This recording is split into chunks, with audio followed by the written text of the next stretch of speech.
I'm the tag champ, the tag champ, the tag champ, the tag champ, tag champ. Uh-huh.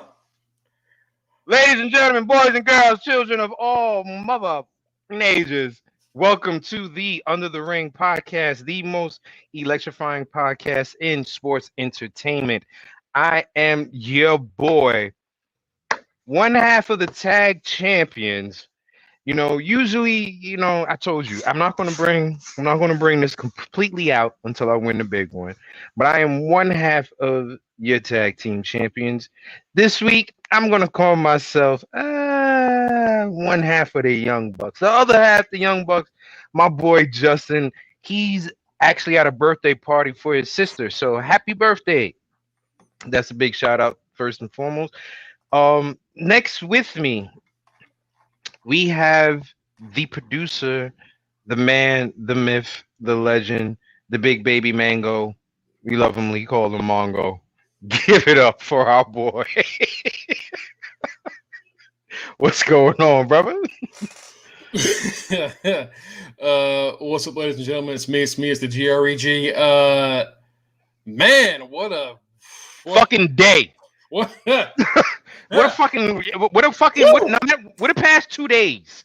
3 days. The past 3 days have been amazing in the world of sports entertainment. Margo, you want to jump in? You want to just jump into it, brother? Yeah, man. So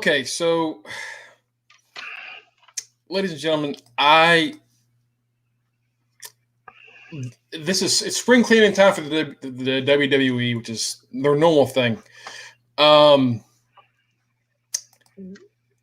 We saw them release Samoa Joe, the Iconics, and several others that were kind of shocking a few weeks back, or last month. But they followed that trend. They took the fucking cake today with this one, boy. They followed that trend. They released 6 WWE superstars today. One being Braun Strowman. Yes.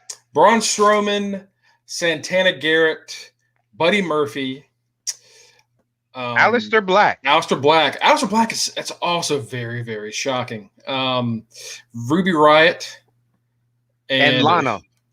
Yeah, it's wow. Most of those names really surprised me. And it's because we were seeing them all on TV regularly up until the past few weeks. If I'm not mistaken, Ruby Riott and Liv Morgan had a match Friday. They did. It seemed like they're going to be like a mainstay in the tag division. And that's one of them. That's one of the cuts that really threw me off. The Lana cut, as much as a lot of people would like to say it and like to believe it, let's keep it a buck. Lana kind of sucked. So her being cut, I'm surprised she wasn't cut after the whole split from her and Rusev, due to the fact of once that Russian accent dropped, they should have dropped her. That's what I think. Once they split her and Mira, yeah, it should have been over because they were a great act together. But by herself, Lana, I mean, and she has improved. I'm not going to say she didn't improve. She did. Lana now versus Lana in the Mixed Match Challenge 3 years ago, big difference. Very big difference. But what the division Lana versus the rest of the division, not necessary. And they just released Santana, Garrett, and Ruby Riott as well, who were miles ahead of Lana. Right. Santana, no one really saw much of outside of like the Mae Young Classic and a few NXT matches. She was very good. If you never saw her work, very fantastic. She'll do great wherever she goes. I think she'll be like the next Deonna Purrazzo, where she wasn't used much by the WWE. She'll go somewhere and then she'll prove herself. Ruby Riott is really shocking because not only was she really good, and she was on TV a lot, everyone loved her. Everybody. Then on top of that, there's only like 4 women's tag teams in that division, and you just got rid of 2 of them. Yeah. Honestly, the only women's tag teams in that division, you have Natty and Tamina, you have Mandy and Dana, you have Shayna and Nia, you had Naomi and Lana, and you had the Riot Squad. That was the entire tag division, and you just got rid of 2 teams. My only guess is that we're going to get a lot of call-ups coming up soon. That's my only thing too. That's the only thing I'm thinking. We're going to get a ton of fucking call-ups because right now I saw that currently SmackDown only has about 7 women wrestlers active on their roster. Yeah, it is. I mean, it is so thin, and we're going to get into Raw later about how here's the thing. I was getting ready to say. Here's the thing. SmackDown has a thinner roster, but yet I will watch a complete episode of SmackDown before I watch a complete episode of Raw. Let's check the current female division for SmackDown. So I'm gonna not count Tamina and Natalya because they're working a double shift. So taking them out of the roster, we have Bayley, Bianca, Carmella, Liv Morgan, Mia Yim, who's not been on TV since Retribution broke up, Sasha, who's been gone since Mania, and apparently Sonya Deville is still on the roster, though she's not wrestling. So Bayley, Bianca, Carmella, and Liv. Yeah. 4, really. That is crazy. It's terrible. It's stretched so thin, but then that means we're getting a Ember Moon call back up. We're gonna probably get a Death Girl. 23 women in NXT right now. So we're getting an Ember, we're getting a Shotzi, we're getting a Raquel, we're getting a Dakota. We might get a Frankie Monet. She should. There's a reason I have her in NXT, man. Frankie Monet deserves to be on the main roster stat. I mean, there's like she can win the NXT title, but I don't think she needs it. I think she would better serve SmackDown or Raw, mainly SmackDown. Actually, I was just getting ready to say I would rather Frankie Monet take over Raw. Okay, all right. Go ahead and explain that one. You have Frankie Monet take over Raw, and you have your resident badass come back to take her Raw Championship. You have Becky come back. You have Becky come back to win her championship because Frankie Monet becomes the big britches. Charlotte goes over to SmackDown, where Charlotte can then begin a feud with Dakota as the 2 big horses. So I think that's why I would rather see Frankie on Raw. All right, I can see that. Ladies and gentlemen, joining us from Cincinnati, Ohio, the man who is happy he is on summer vacation, punk ass, bitch ass, trick ass, motherfucker. Give it up for the teacher man, Chet Lemon. What's happening? Oh man, like Kenny just alluded to, I am on summer break just for a little bit. You know, I got a few days off and then start summer camp this upcoming Monday, which lasts about 10 weeks. And then I'll have 2 weeks off before the upcoming school year. But you know what? I'm going to just go ahead and just be thankful that I got these 4 days off right here. And I'm going to celebrate it with a little bit is here. A little bit is here. That boy drinking that crown, that purple bag. That's that purple bag if you don't know people. Yes, sir. Oh no, brother! This the cream bag. This the cream bag. Cream bag. Oh, that's right. The cream bag. Yeah, it's that cream bag. But other than that, man, AEW had a good show this weekend. Well, before we get to that, I want you, so we're talking about the releases. Oh yeah. And so SmackDown's women's division right now, Mike. If you don't count Sasha Banks, who has not been seen since Mania, and Mia Yim, who is there but has not been up since she's not been around since Retribution broke up. And then you don't, and if you want to send Natalya to Mania or SmackDown, fine, but they're on both brands, so I don't know if that really counts. They have Bayley, Bianca, Carmella, and Liv Morgan. That's it. And they released Ruby Riott, and Ruby may as far as that women's roster, she may be one of the most underrated. Is it so? Naomi's considered Raw. That's right. Right. Mm-hmm. Yeah. Naomi's And she considered just lost her She lost her tag partner. Exactly. What the fuck you gonna do with her? I mean, why? What is the purpose of those tag team titles on either brand, NXT or the main roster? What is the purpose of it? I know I've said this before, and it wasn't a lot of people were not a big fan of it because they felt like, oh, that's just like setting the women back. I really feel if you want the women's division to thrive, right now WWE has two struggling divisions. They have a struggling tag division and a struggling women's division. Mm-hmm. Make one of those shows that you have completely about just the tag and the women's division. Completely about just the tag and the women's division. You do that, that's going to build up fan base, that's going to build up ratings, that's going to build up your roster, and that's going to make people want to stay and come to WWE. Like, unfortunately, and this is because they have enough talent they have enough singles talent where the singles talent, we've seen it. We've seen Raws and Smackdowns when there's been nothing but singles matches. We've seen it before.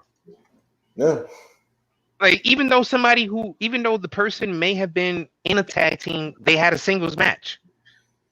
Like, we've seen singles competitors take over complete whole shows.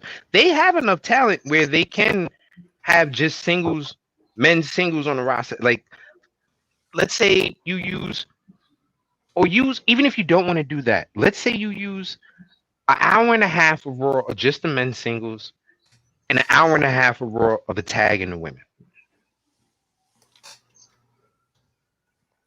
Because them having women's tag team belts on NXT makes absolutely no sense when we don't see all these women.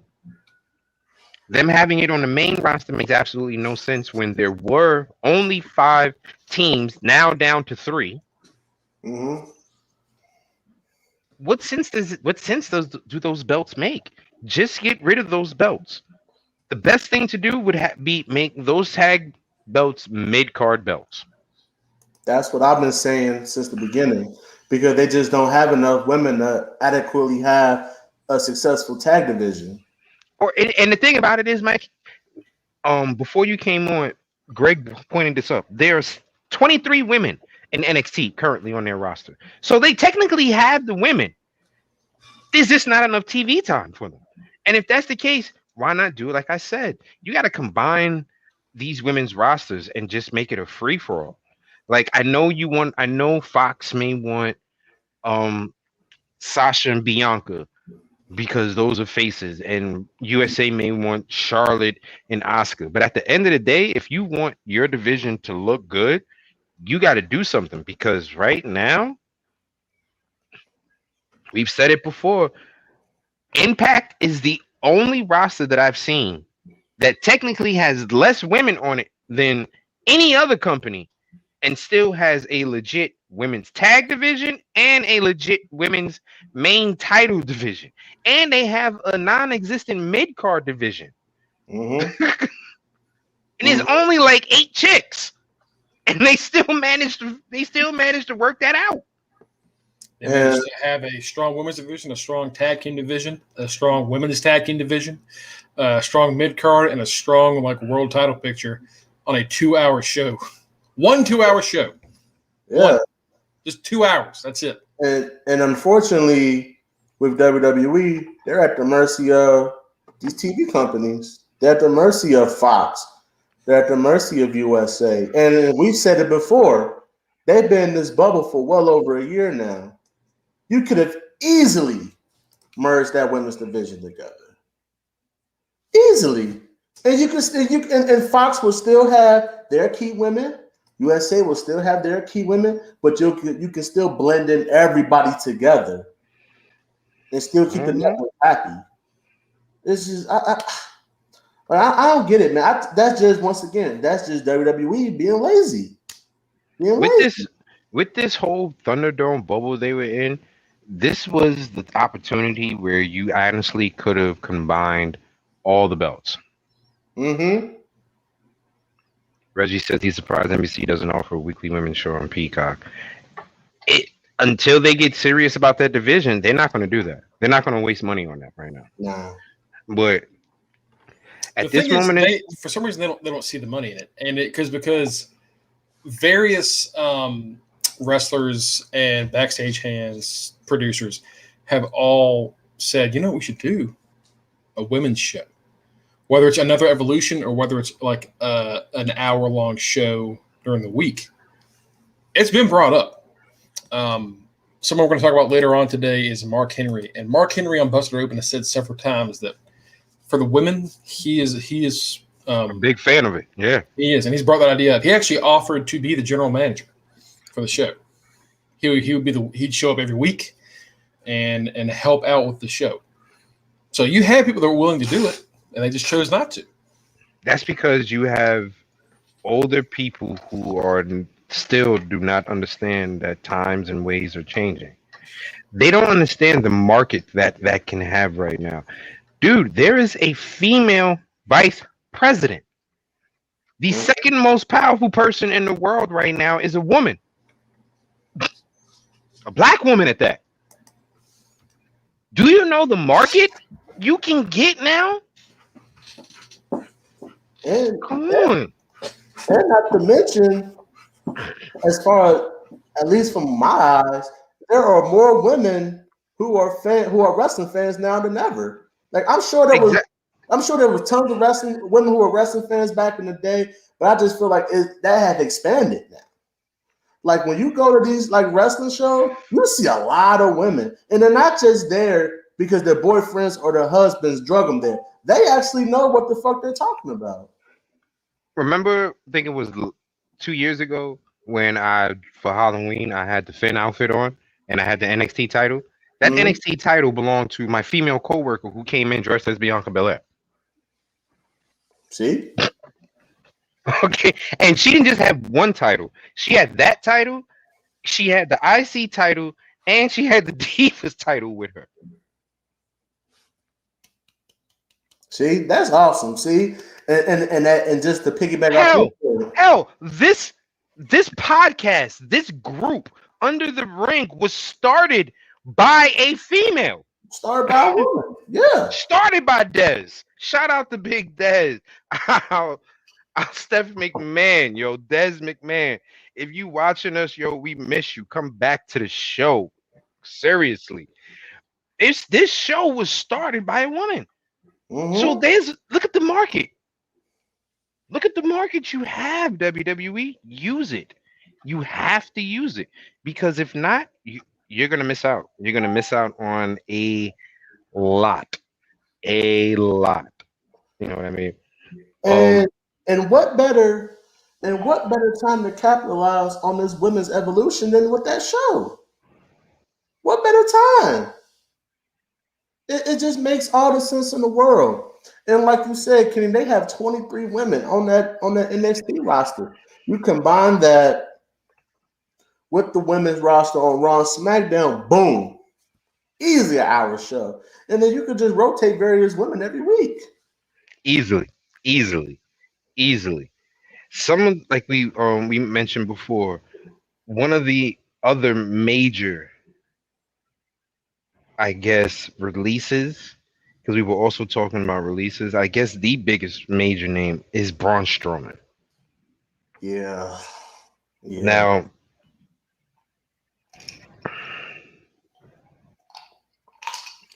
I just feel that may have been WWE's biggest mistake. Absolutely, because let's think about it.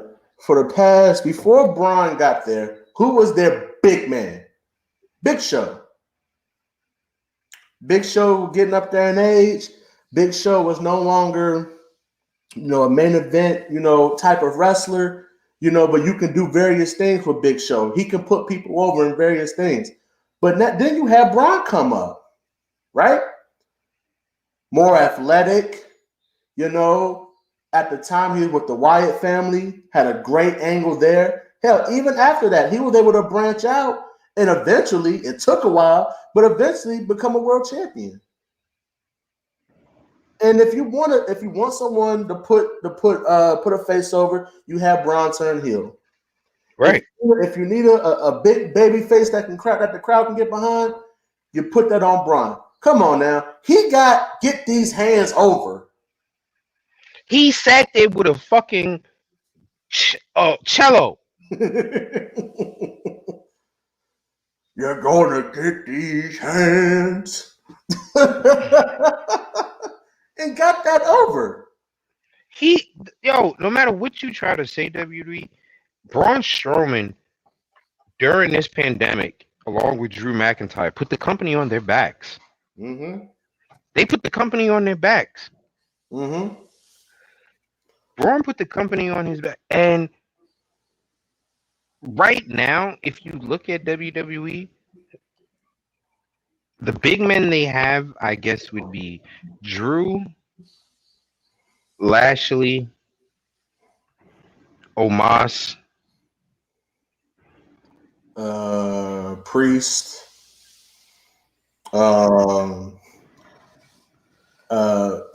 Mason, fuck Mason, but Dijak. Right.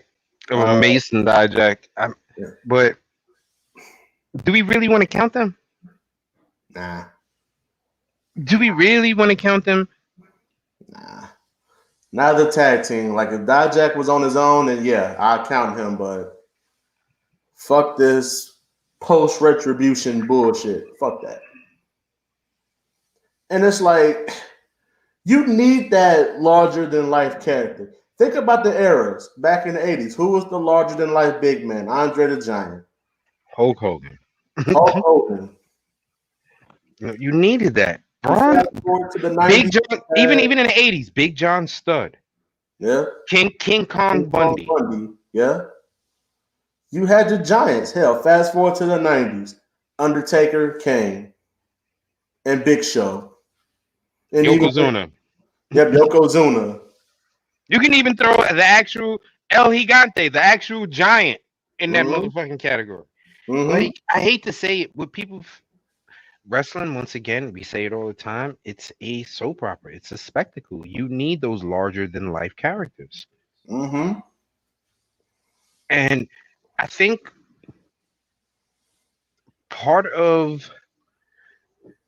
they messed up with Braun when they started letting him talk more. They should have gave him just enough lines. That last little feud he had with Shane was ridiculous. Yeah. Him being dumb, that was ridiculous. That didn't help him at all. And another thing is, WWE is even losing big men as far as guys who are working backstage. They just recently lost the Big Show, Paul White, and they just lost Mark Henry. Mm-hmm. Mark Henry was influential with getting Braun here to where he's at. And Mark Henry is now AEW. So where do you think that's going to land Braun? He's gonna be right there in Jacksonville. And another point about Braun, he was doing all this for a large portion going through mental health, issues. Going through mental health issues, going through actual physical issues. Remember, Braun lost like 25 pounds getting sick recently. Yeah. Yeah. Like he was going through a lot. And you got the Braun one is really just mind-boggling. Like, I don't understand what. And before we came on the air, Mongo wanted us to do a possible dream matchup for. You're absolutely correct. Braun is in the best shape of his career. Yeah. The one thing I will say though with Braun, he has been hurt a lot. He has been hurt. And supposedly this whole cleanup is about money. And when you look at Braun's contract, if it's all about money, then Braun's contract had to be terminated. The man was making over $1 million a year. Yeah. At the same token, Braun, if you just look at him, right? He looks like a goddamn wrestler. Yeah, and that he is such a he could really be a cash cow. Come on now, look at him. 6'8", 6'9", you know, all that shit. You know, he is a cash cow. If you really think about it, just by the look with the get these hands shit, you know, he is a cash cow. He is a perfect marketing tool. Like if you watch a little 7, 8, 9-year-old kid, and if they're watching wrestling, best believe they'll be fixated on Braun. Because again, he's a larger than life character. Look. This is a T-shirt has been back here probably for the longest for us. Braun's T-shirt. Mm-hmm. You know what I mean? And I saw a comment from Reggie that said this has to be weighing down on Bray's mental as well, because it seems like Bray is losing everybody that's close to him. Great point. That's a great point. But then this past year, he pretty much has lost his entire family within WWE. You had Brody pass away. You had now Braun being gone. Rowan is no longer around either. What's keeping Bray coming back? Honestly, right? Like that's a great question. Like, why would he? His brother is his blood brother is now gone. You know what I mean? Like, and what's keeping him coming? Like, he can go do the farm thing with Bo. Yeah, just kind of looks like what he's doing anyway. Every time there's a picture of Bray, he's out there in the farm. Yeah. So, and the fact that they continue to mismanage his character, like, why would he want to come back? The fact that they had him create a character who is now taking on his persona and becoming bigger than him with Alexa. Yeah. But we've always said this, especially particularly about him. And I know we don't want to get off too much of a tangent because we do need to mention Mark Henry, but we've said this before. If Vince didn't originally come up with that character will never reach its full potential. We've seen it with Swamp Bray, we've seen it with Cult Bray, we've seen it with The Fiend. They have always gotten there. They tease us with his characters. They tease us that, he's gonna take over. And then what happens? His character gets buried by fucking Randy Orton. Mm-hmm. His character gets buried by the phenomenon that he created in Sister Abigail. Mm-hmm. And then, like you mentioned, Kenny, all the stuff personally, losing Brody, Rowan not being there. Now you lost Braun. Your brother's not there. I'm sure he does not have fun working there. Not anymore. I'm sure it's not fun working there for him. Not anymore. The funny thing is, on Braun's IG, he posted a picture and it said "Good times." The only person left in WWE from that picture from Braun's IG is Bray. Yeah. That's the only person left in that picture. Hold on, let me see if I can find that picture real quick to let you know exactly who's in there. In that picture I'm not sure if you can see it. I doubt it. The lighting is crazy. So I truly doubt you can see it. But yeah, he had the Good Brothers in there. Joe. In this picture, there's Samoa Joe, there's the Good Brothers, there's Matt Cardona, there's Pac, there's Bo Dallas, there's Curtis Axel, and Bray and Braun. Yeah.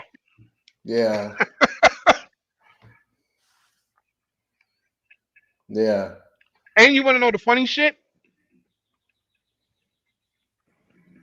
Producer, could you put that picture back up for us real quick, producer?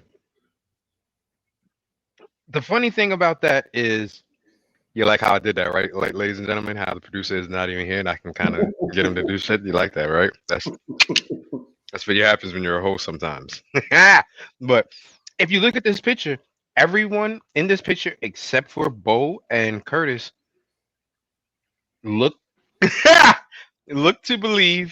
appears to believe have a working relationship right now with Impact or AEW. Yeah, and we know for a fact that Joe's going back to Impact. They had this man on the commercial for fucking Slammiversary. Yeah. And, it's gonna be a matter of he's gonna show up there. So, and yes, ladies and gentlemen, I'm eating a fucking ice cream sandwich. And you know why? Because I just finished smoking. If you didn't see that, okay. And that's a great munchie. That is a great munchie. Another release that was a big shock. Well, a big shocker. Alistair Black. Alistair Black literally was just about to start a feud this week with Big E. They literally spent, supposedly, people backstage were told to stop making vignettes. That is absolutely correct. Don't smoke, kids. But if you're over the age of 20, over the age of 21, do whatever the fuck you want. All right. But Alistair Black, he literally was about to start a feud with Big E. They paid tons of money for vignettes. They were told out of nowhere, just stop making any type of promos for him. They were never given a reason why. As of Monday, they were just told stop making promos for him.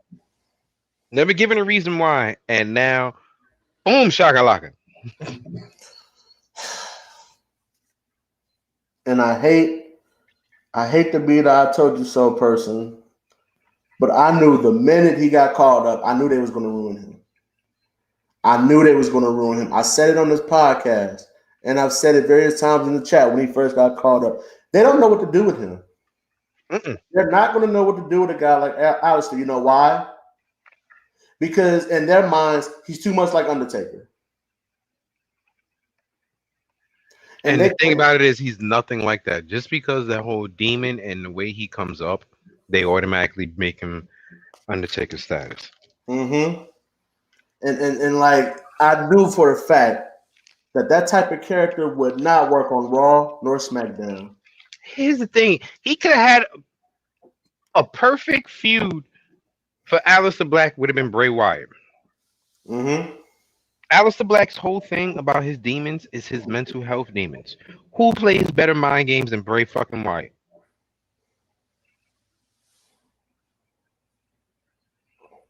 Yeah. We got our defending podcast champion, Tito, with the comment, Black to AEW to lead the Dark Order. Absolutely, positively, 100%. No, thank you on my behalf. Yeah, that's something I'm not interested in because I don't want Alistair Black to. Yeah, I don't want Alistair Black to. Alistair Black, yeah, he doesn't need that. Mm-hmm. Yeah, he's a loner. Like, yeah, Black to Impact to confront. Violent by Design or Eric Young. Now maybe that for sure. And or the AEW to feud with Darby Allin. I can see Black going to AEW, kicking Sting's head off, which causes a feud with Darby Allin. Mm-hmm. And that get him instant heat. Mm-hmm.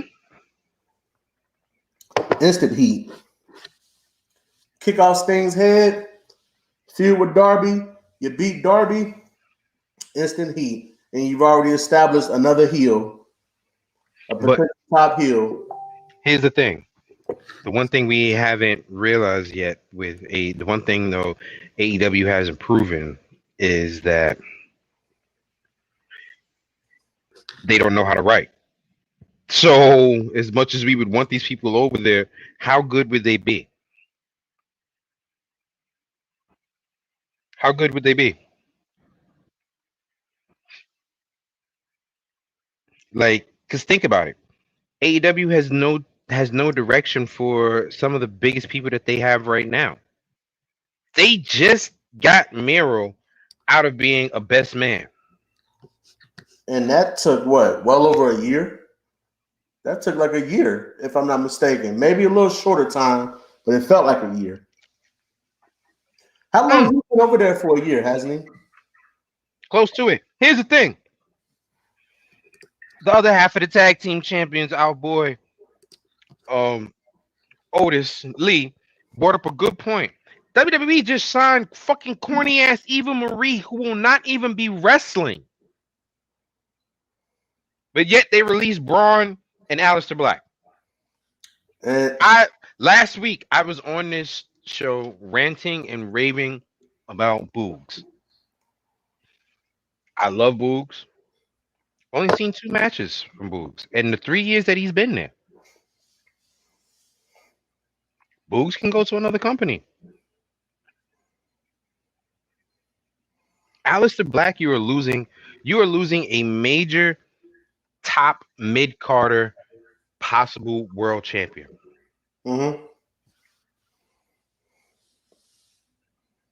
and it goes to show once again, for the umpteenth time, the powers that be on the main roster, they don't watch NXT. Because Alistair Black was a great NXT champion and had great matches in NXT.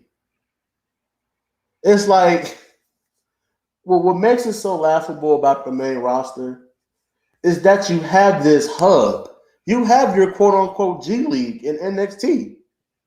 All you got to do is copy and paste what they did down there and just implement it into what you're writing on Raw or SmackDown. Absolutely correct. If the main roster paid attention to NXT, there would be no failed NXT call-ups. Mm-hmm. There would absolutely be no failed NXT call-ups. Because here's the thing, main roster, that you seem to forget. You call these guys up because they're hot. They're the new shit. They're the shit. They're the thing, the top. So if they're the top when you call them up, why do you put them at the below bottom when they get called up? If they're the reason you're calling them up from NXT is because they're the hottest shit going right now in NXT. If they're the hottest shit going, whether it be as a heel, whether it be as a face, whatever the case may be, if they're the hottest shit going, continue that. Continue that. That's how NXT made that person a star, which made you want them, and that's how you keep that person a star. Perfect example, Keith fucking Lee. I give you another example. And Almas. Almas should have been your next Latin star. Let's keep it a buck. Almas, as soon as you called him up, he should have been your next Latin star. They've been wanting to look for the next Eddie for over 15 years. He was your next Eddie. Mm-hmm. And then here's the thing. You didn't see it in Almas. No problem. Okay, that's kind of fucked up. I think he should be it. Guess what? You grabbed somebody else. You grabbed Garza. Hello? You got 2 proteges right there.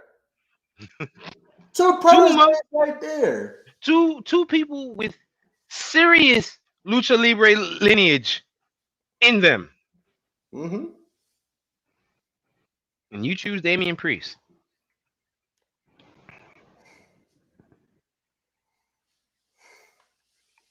And that's no shade against Priest. We are fans of Priest.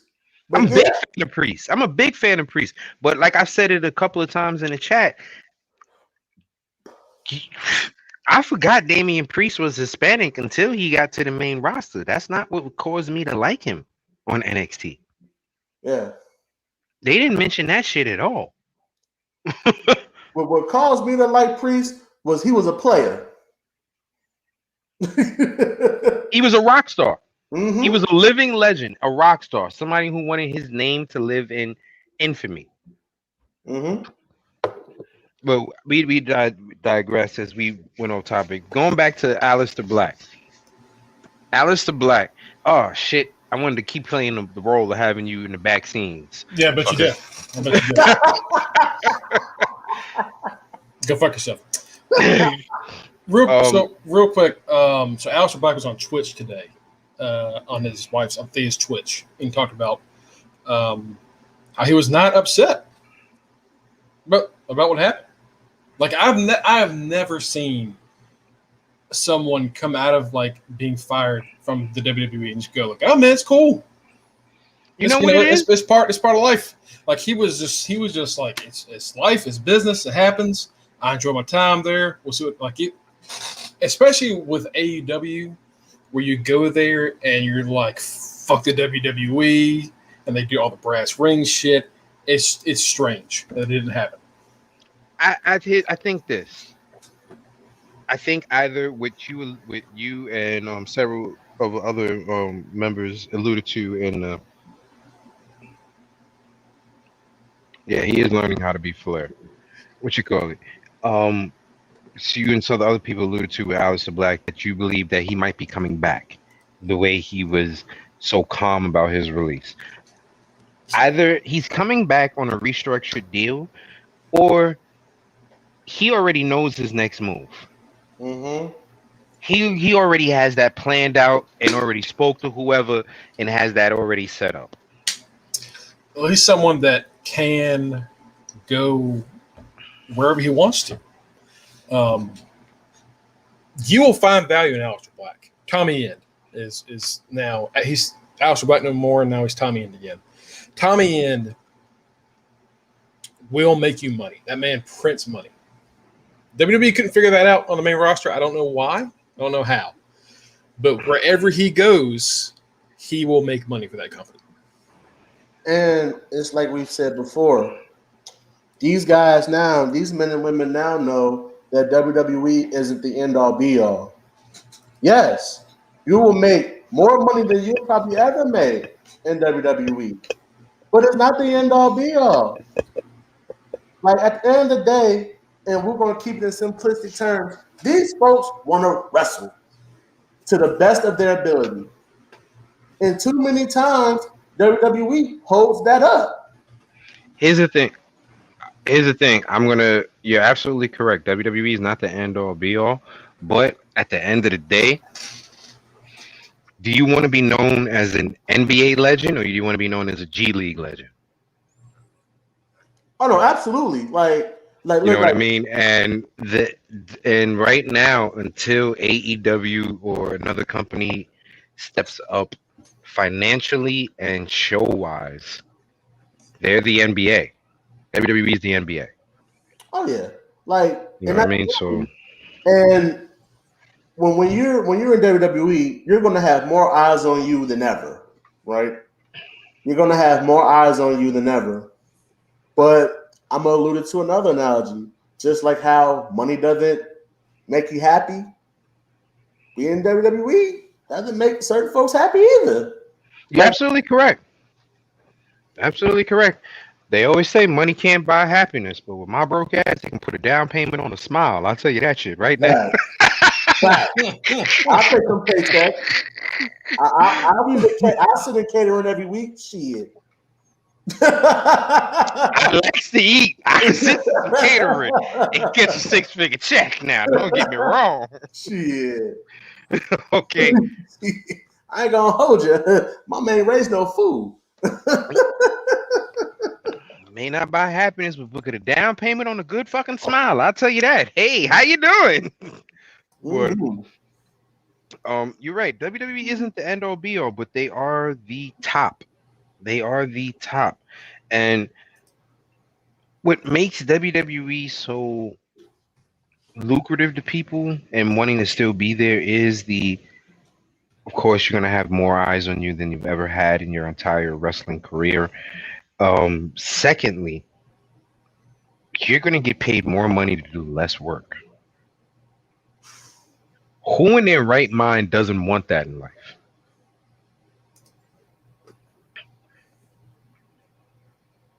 Honestly, that's the American dream, kind of. Like, work less, get paid more. You don't have to break your neck. Work smarter, not harder. Right. And WWE is literally all about that. Work smarter, not harder. You can go from, let's say AEW had a training school the way that WWE does with the PC and stuff like that. If they trained them the way that they want these guys to perform on AEW, nobody's making it out that PC. Right. All these kids are gonna have broke necks. Cody and Young Bucks had here's the thing. Cody and the Young Bucks made their money after WWE due to the fact of taking advantage of social media. Mm-hmm. Social media helped them out a lot. So that's how they were able to market and brand themselves and make the type of money that they did. And honestly, you can't just leave it at Cody and the Young Bucks. You got to give it to Kenny Omega too, because that whole elite Bullet Club from New Japan knew how to work social media enough to make enough money from T-shirts here in the United States. Because there were people that were willing to stay up at 3 a.m. in the morning to catch Wrestle Kingdom. I know my dumb ass did it one year. I was up at 5 a.m. to watch that goddamn Okada versus Omega shit. It was good. Good than the motherfucker, but I was tired. I had to go to work. That was the dumb part of it. I had to go to work. That was the dumb part. And it wasn't like I was working from home. I had to drive to work too. So that was the bullshit. But so Cody and the Young Bucks, yes, they helped themselves out by having social media. But let's also be realistic. Cody and the Young Bucks make a lot of their money off of making fun of WWE by pretty much doing WWE gimmicks. Like everything that Young Bucks and let's take the Young Bucks in particular. Everything that the Young Bucks have done recently have been direct replica jabs at WWE. The whole Frankie Kazarian thing with the "I'm sorry" sweet chin music, them going at Brian Pillman Jr. about his dad. Like these are WWE moves. You're literally doing WWE. Like, as much as you are anti-WWE, you're pretty much doing a lot of their same shit. And if you're not doing the exact same shit, you're going to the extreme with the opposite of it. You have no balance. The only company that I see with good balance just doesn't have enough money. Impact. Honestly, yeah, they're out there. We've all said it here, and you can call us fanboys or whatever. I don't think there is any company that has evenly booked a roster better than Impact Wrestling. I just don't think so.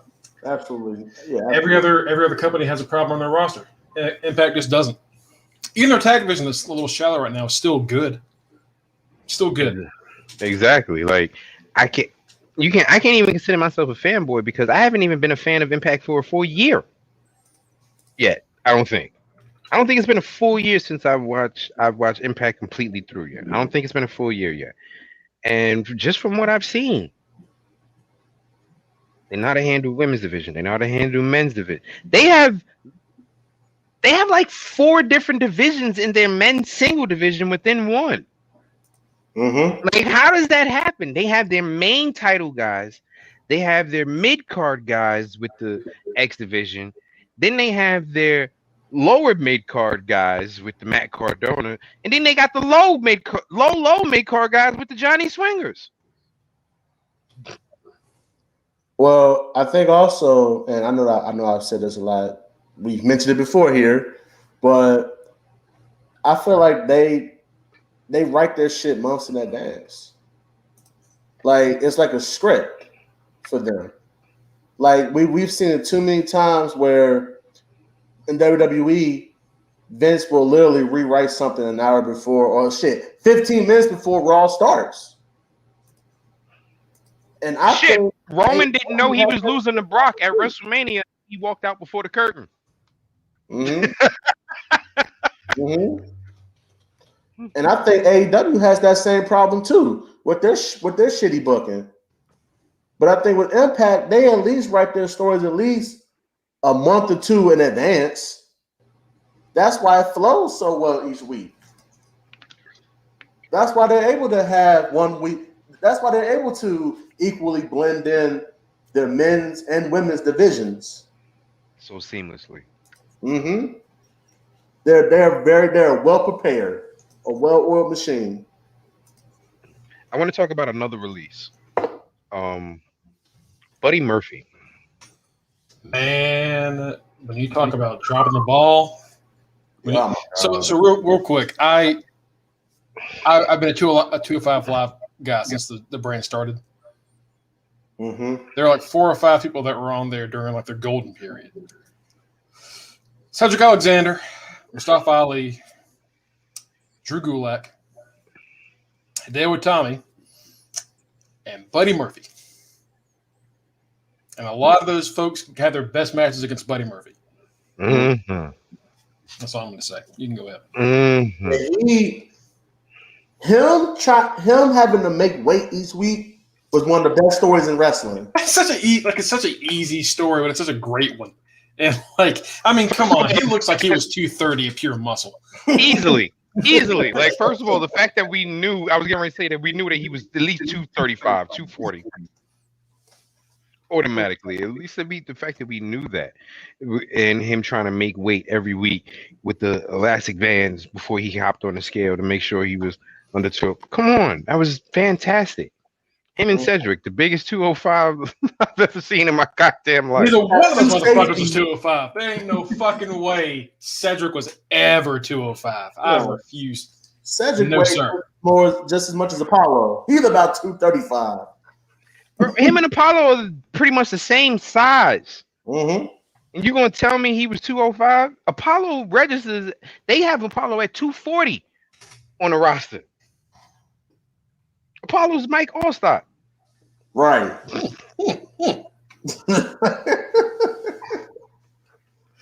And like you said, Mongo, like, just drop the ball immediately. Like, you mean to tell me after being with Seth that he couldn't have a mid-card run? Here's the thing. To a mid-card run? I was talking to Mongo about this before we started the show. I think what put the nail in Buddy Murphy was that whole Mysterio feud, his relationship with Leo. Yeah, I think that put the nail in it. At that time when that came out, it was like me and Margo were talking about. It was just right after the summer when everybody got busted for touching somebody or doing something. You got Dream going through an allegation with a youngin, and here's this storyline of grown ass Buddy Murphy with 17, 18, 19, however teen-year-old you wanted to make her this week, Aaliyah. They said 19 after so many weeks, but you first said 17. I know they first said 17. So she was an umpteen years old. It was teen against a 33-year-old, whatever how old it was. Not okay. Right, like that wasn't gonna fly. It's not going to fly now. Period. Like, even with it's just not going to fly. Like, why would you go into that goddamn storyline? And I remember when Murphy lashed out on Twitter, everybody thought it was a promo. Oh, Murphy's tight. Murphy's tight. I was like, nah, this shit seemed kind of real when he was talking about how the Mysterios used him to get themselves on TV and has not been nothing done with him since. He ain't lying. Meanwhile, the Mysterios are tag team champions.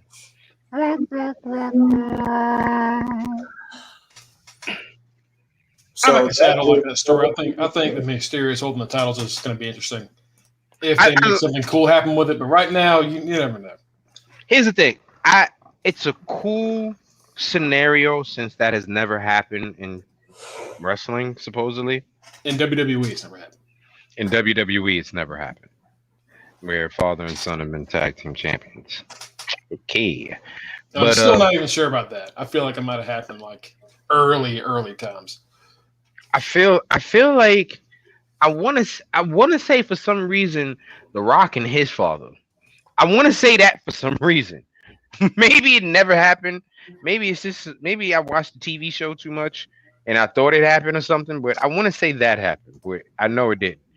The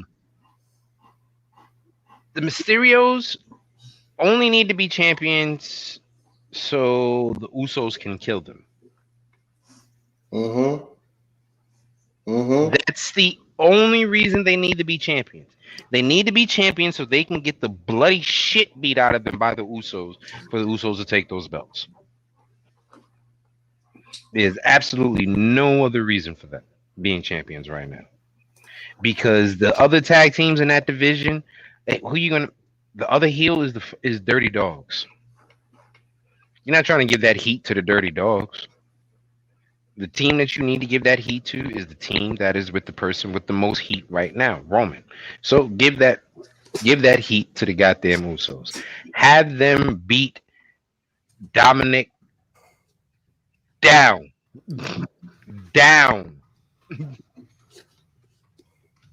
Have them beat Dominic down and have Ray watch. Yes. Listen, Buddy Murphy versus we had this. We talked about this in our chat. Buddy Murphy versus the entire X division. Josh Alexander, TJP, Trey Miguel, Willie Mack, Rohit, who else? Just everyone. Josh Alexander, Buddy Murphy against everyone right now. Sign me the fuck up.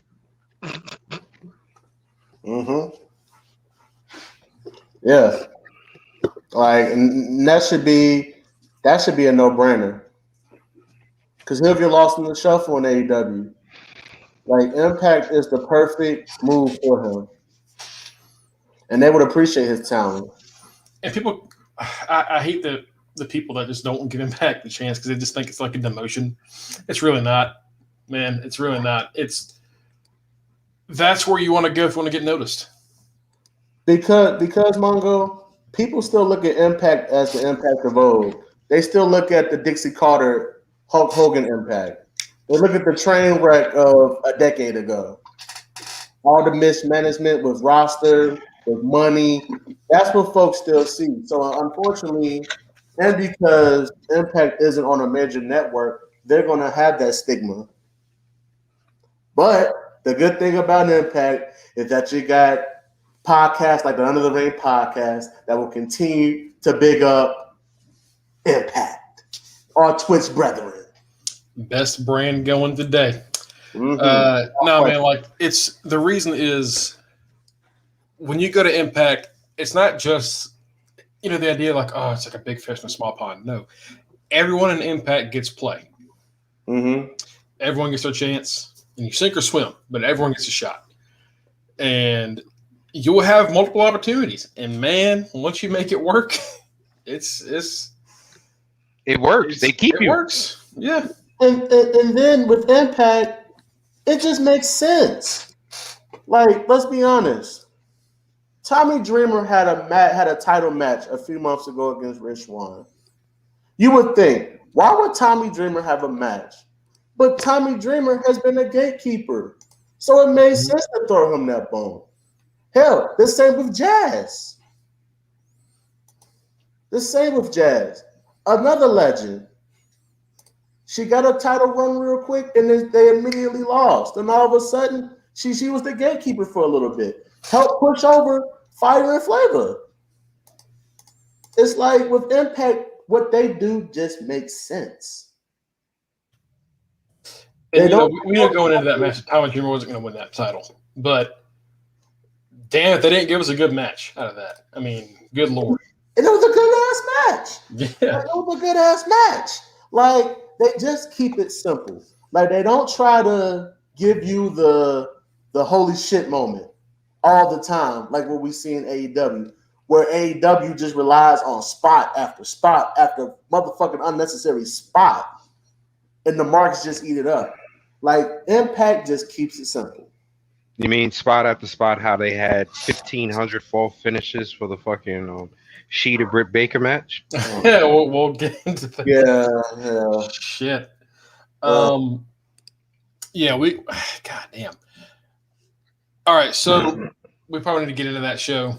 So real quick, any dream, like what is, all right, I'm going to get these releases. We have Buddy Murphy, Alistair Black, Braun Strowman, Ruby Riott, Lana, and Santana Garrett. Now, out of those 6, think of the ones that like you actually would like to see, somewhere else on a bigger stage.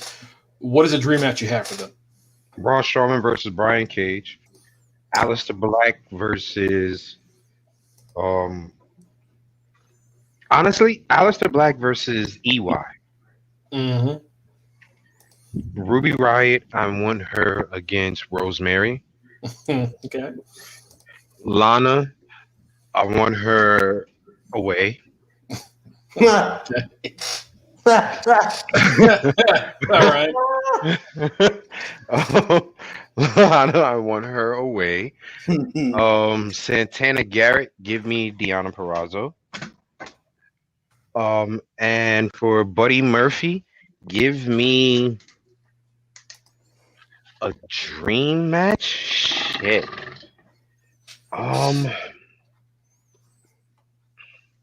Give me a triple threat with Buddy Murphy, Pac, and Ray Phoenix. Okay. All right. What about you, Mike? Oh shit. Alistair Black, primarily because I want him in Japan. I want him in Coda. I want to see him and Ibushi go at it. I think that'd be a great dream. That's a dream match for me. Ruby Riott.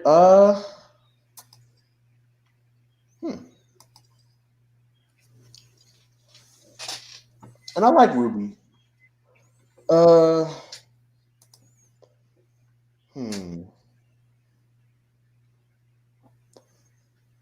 would love to see her and Britt Baker for some reason. I don't know. Like, it's just weird, but I think that'd be a good matchup.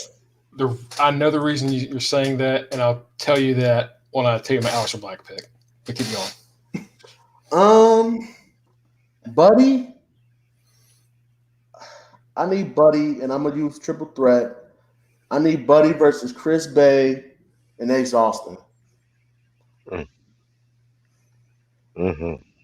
Lana, she needs to be back with her husband. She needs to be away. Away. Like, she needs to be a manager. I don't ever want to see Lana in the ring again. She needs to be away. And Santana Garrett, to be honest with you, I don't expect Santana Garrett stuff from y'all because she was only on TV 3 times, maybe. Yeah, like she just hasn't been used. So like that, I get. Other one's okay. Okay, so you think about Braun. Mike Braun. Braun. Oh man, a big motherfucker like that needs to fight Walter. I just need a big ass drag out to the death match with him and Walter. All right. Honestly, I think we can still see it because I still think he's resigning. But until then, we'll see. So you said Ruby and Britt Baker. Ruby and Britt Baker they seem on paper like polar opposites. Mm-hmm. Just looks alone, it's very like classy, like really like Ruby's just like punk rocker, and Britt's just like kind of like posh. Ruby looks like Danny DeVito in Batman Returns.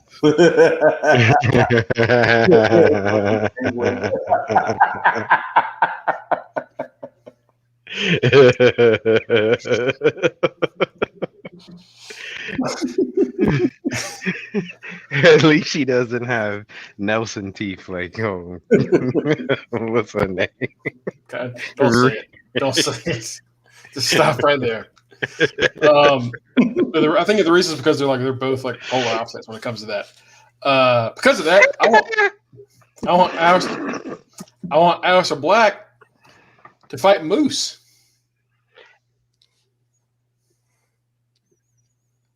Because Moose, I wouldn't mind seeing Moose try to go for a spear and run into a black man. Yep, Moose, I think, is like the ideal. This is what you want in like is like the 5-star athlete, the perfect like wrestling superstar. The lights shining down on him. It's like this perfect image of this top, whatever you think a wrestler is. Alistair Black is none of that. Ain't none of that shit. He lives in the darkness. He's kind of this like seedy looking, like tattooed up, grungy looking motherfucker. And I think the physical, like the look of those two staring across at each other alone. I'm gonna be honest with you. It's worth the pay-per-view. If I seen those two in the street, I'm more scared of Moose. I don't trust black men without. I don't trust black men without mustaches. Yeah. You ain't got a mustache, you a cop. I can't be next to you. And he's a scary motherfucker with a creepy list. Right. Motherfucker creep up behind you. All you see is this big ass shadow. Give me your wallet. But what? Like nah. Like shit. And then that's a problem because I also want Braun to face Moose, so I had to pick somebody else. Braun, I would really, really like to see him fight Joe Doring. I just think we kind of want them to beat the shit out of each other. I like Joe Doring because Joe Doring reminds me of Barry Windham mixed with Stan Hansen. Okay.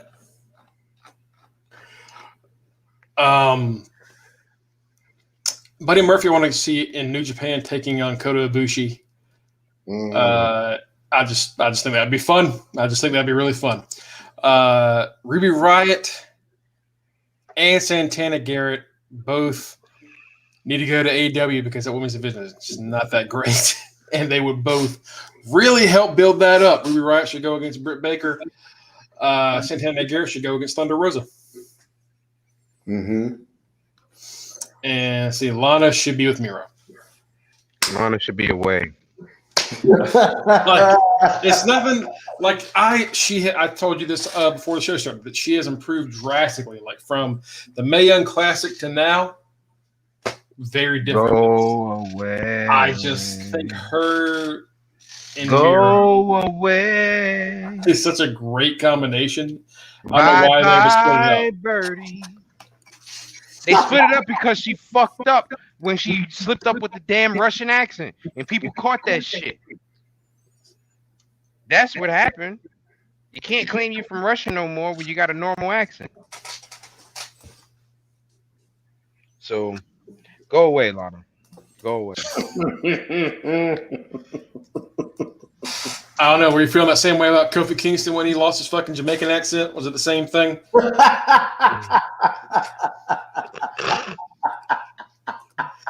That's what I thought, bitch.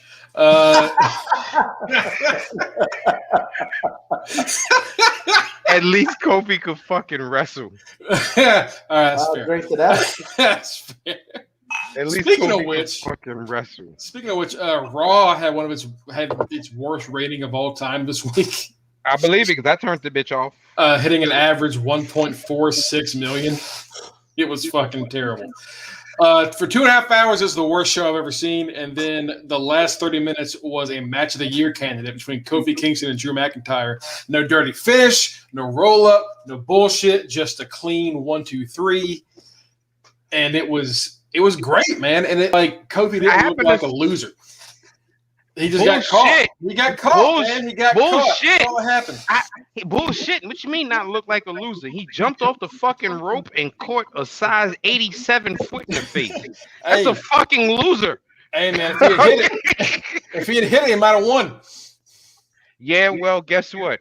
If was a spliff, we all be fucked up. All right? So.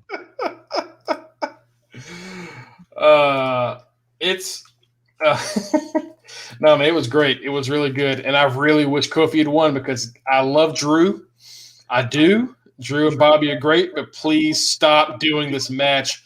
God damn it. Stop doing this match. That's a classic bar, by the way, sir.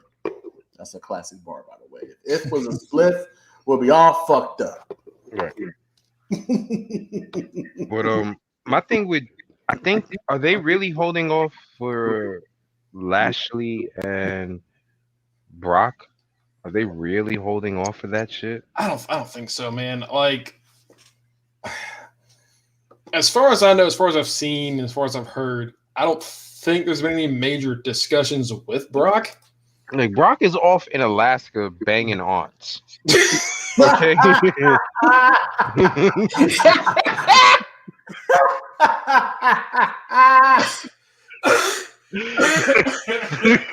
All right. That's what Brock is out here doing in life. I plead the fifth. Right. Brock is out here. Fucking touching that. Right. Brock is out here doing what he want to do. I don't think Brock's coming back anytime soon.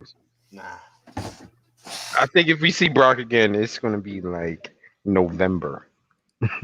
Yeah, it'll be doing a big pay-per-view like Survivor Series or maybe the Rumble. Look, those motherfuckers missed out on Lashley and Lesnar. Fuck them. Whatever. We'll just it's like a Taker Sting thing. We didn't get it. It's fine. Move on. If they had just booked Lashley correctly the first fucking time when he came back, we would have had it. They would have, yeah. But they didn't. So, whatever.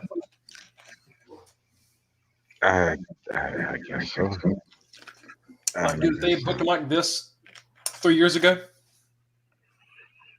done. Nah. Done. We'd have had it.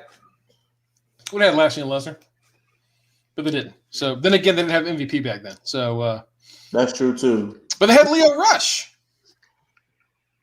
who we'll talk about soon. They had Leo Rush and Lashley.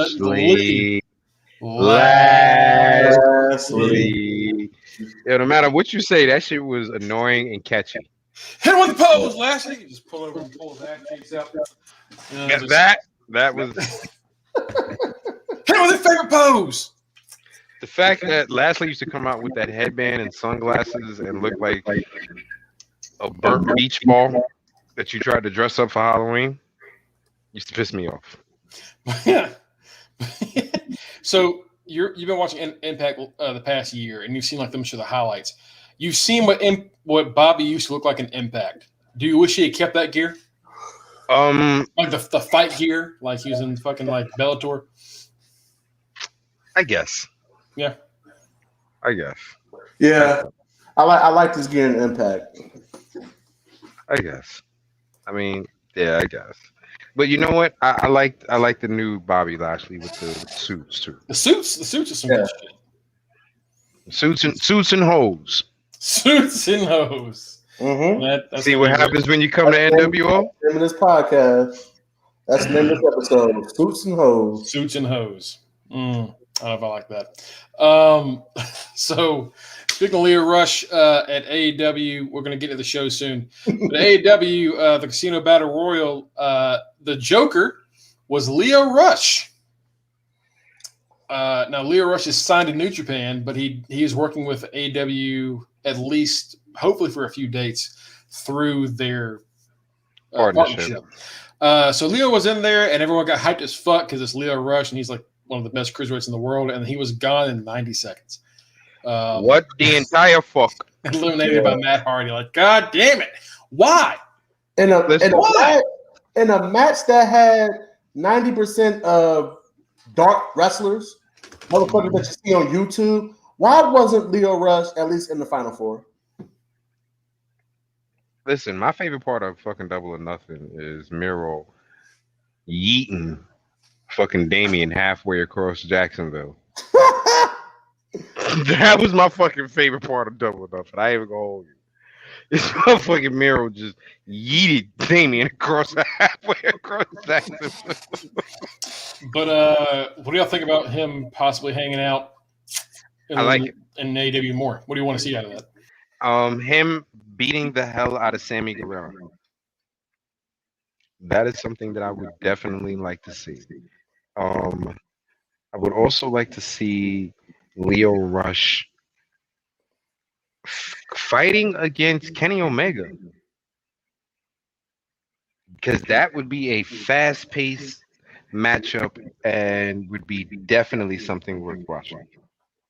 Yep, because that match would fit more into New Japan style since Leo is signed to New Japan. And we know Kenny, that's when he's at his most comfortable, when he's fighting, like you said, at that fast-paced style. Give me Leo and Pac. Leo and Pac sounds fun. And we almost had that. If Pac had stayed for another year in WWE, we would have had that. We would have had that match. And I don't really care about Leo in AEW, to be honest. I do care about Leo in Impact, though, because I'm a fucking fanboy, and I'll admit that. I'm okay with that. I want to see Leo and Ace Austin. I want to see Leo and Trey Miguel. I want to see Leo and Chris Bay. Mm-hmm. I think that Impact has the better mid card for someone like Leo. I want to see Leo and Rohit. Can't beat Rohit, baby. All jokes aside, I want to see Leo and Willie Mack. Okay. Explain that one. Because Willie Mack is deceivingly athletic. You would think for someone Willie Mack's size, he wouldn't be able to backflip, jump off the top rope, do all the shit that he does do. Fucking Spanish fly, everything that Willie Mack does, Leo Rush does. And that would be a very interesting match because it's a very similar style. Just Willie Mack is at a slightly slower pace and more power behind it. Mongo, can you turn my mic down, sir, if possible? Yeah, that'd be a great match. Like we've said before about Willie Mack. Willie Mack is he's Impact's Dolph. Like, if you need a great match, if you need someone to get over, particularly if that opponent is a heel, have him face Willie Mack. Yes. Willie Mack helped put Moose over, and he did the same thing with Morrissey. Willie Mack gave Morrissey the best match of his life. Mm-hmm. Like, good Lord. Mm-hmm. Mm-hmm. Willie Mack. So that's why I said Leo and Willie would be a definite good match. It'd be a low-key, really, really good match. You're right. Willie is the OG. My man Eddie Levert. Like, we talk shit and stuff, but like Willie Mack legit, my motherfucker's legit. He is. He's great. Of course, Leo versus Rich Swann is another one that you definitely would have to want to see. Yeah. But I think, Willie Mack Willie Mack, Chris Bay, or Trey Miguel. Those are my top 3. I would choose for Leo. Yeah. Okay. All right. So we're going to talk about Mark Henry. So we'll get into the actual results of Double or Nothing. Before we get into it, so we all watched the show. What did y'all think of it? Solid B. Yeah. That's what Solid B. Solid B. Solid B. Solid B.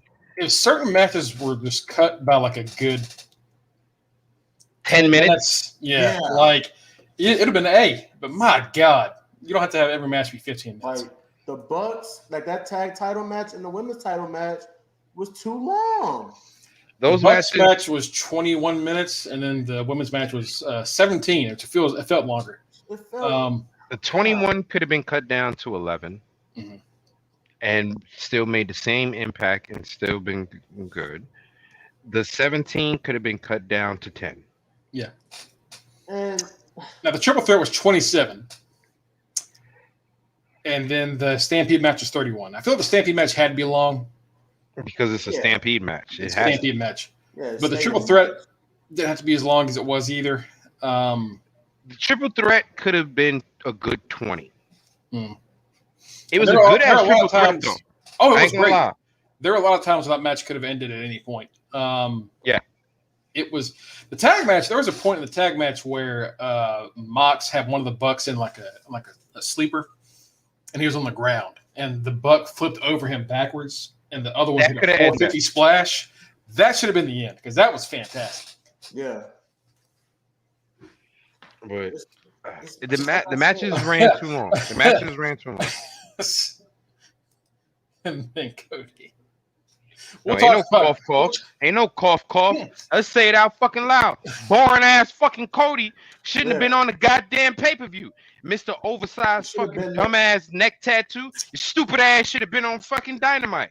We'll get into the Cody thing. It was not Wonk. Right. That was definitely the wackest match on the pay-per-view.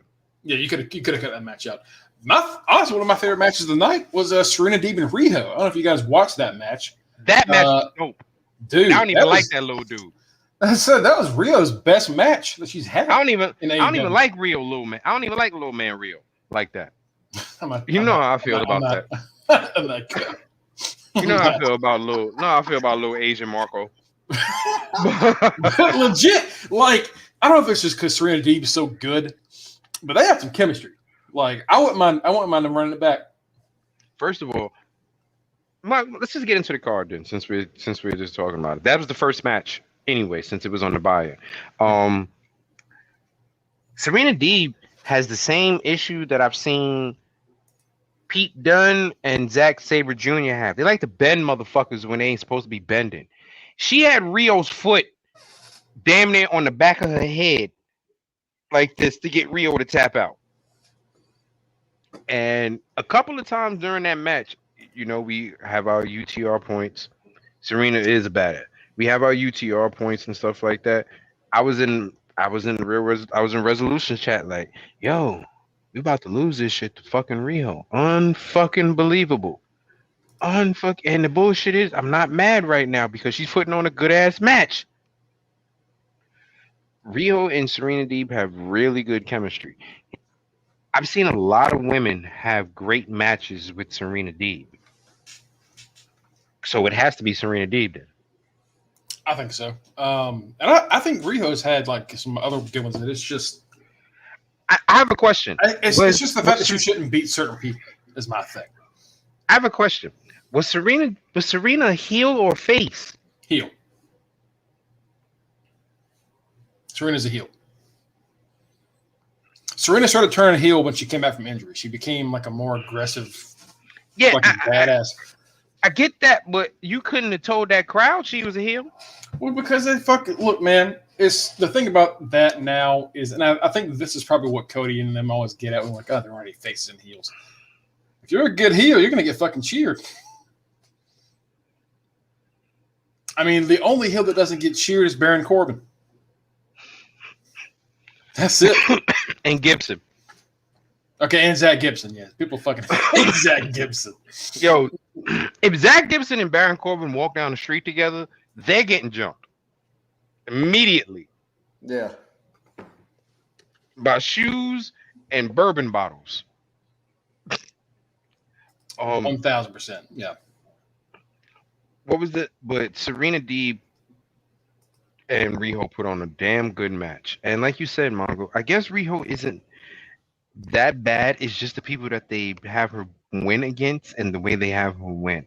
Like, she should have never beat Nyla. Yeah, that's my main thing. Issue. Anyone else, honestly, anyone else she beat is fine, but Nyla is where it's just hard. It's hard to deal with. That's part of the reason why I hated Rey Mysterio. They had him beat Big Show. Yeah. Come on. Side notes, a side tangent. So I was having to write this like 5 best Mark Henry matches thing for Sportskeeda. And one of the matches I put on there was him and Rey Mysterio. And the reason I put it on there was because Rey lost a match. Perfect. Mark Henry whooped his ass. And it was like awesome. 13 minutes. It was awesome. I remember that shit. He hit 2 619s. Henry just stood there and then slammed his ass. He looked like he was broken in the middle of the ring. It was like, that's a work of art. It's a work of art. Fucking beautiful. Fucking beautiful. The best Rey, there's 2 great Rey Mysterio images that I have. The first one, of course, is him being as a lawn dart by Kevin Nash. The second, my favorite second Rey Mysterio moment is him being used as a wiffle ball bat by the Big Show. He was tied to the fucking when he was tied to the gurney and he rocked that shit up against the fucking post. The best part about that shit, I found out later on, was Big Show wasn't supposed to let go. He was supposed to hold on. Remember, Ray's hands was legit strapped down, so when Big Show smacked that shit, he let go. So Ray literally fell flat on his fucking face after he hit that. That was the best part of that. That was the best part of that once I found that out. Thank you, Reggie. Yeah, dude, that shit is look, man, it's dickish, but like watching a little person get beat up, like a smaller person get beat up by like a big motherfucker, it's just fun. It's always fun to watch. Oh, I'm sorry. Like, I don't care what nobody say. When Brock beat the shit out of my man, one leg. Oh, Zach Gowen? Oh, boy. Watching him F5 Zach Gowen was watching a helicopter get started with a propeller. That shit used to have me dying. That one leg flying around. Mad fucking fast. That's like, I'm a big fan of midget wrestling. I love watching Hornswoggle getting beat up, all those. That was hilarious to me. Hilarious. I'm sorry. And the bullshit is, I probably ain't but by like an inch taller than Hornswoggle. That's the funniest part about that shit. Look, man, like I like a good David and Goliath kind of matchup, but when you see someone just get trounced like that in wrestling, you loved it. It's just so good. It's good. It's good TV. Perfect example. Braun Strowman became a superstar due to him having squash matches against little ass guys. Mm-hmm. Remember, the one match that stood out in our mind was the guy that screamed when he went up for the fucking. Yeah,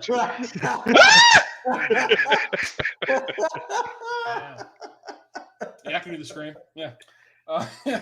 A little man put Braun Strowman over. Ellsworth. The no chin.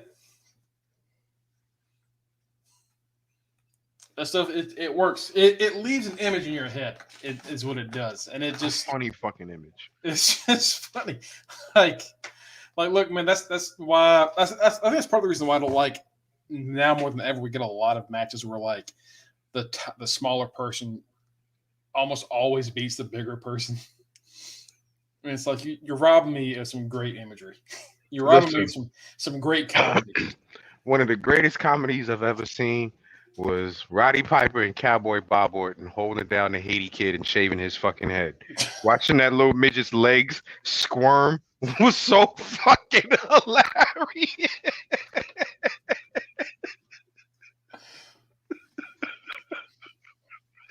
Sometimes you need a good little man getting his ass kicked by any ways possible. It It's funny. I'm And sorry. it helps. It helps out other stories, man. It gives you a reason to hate them.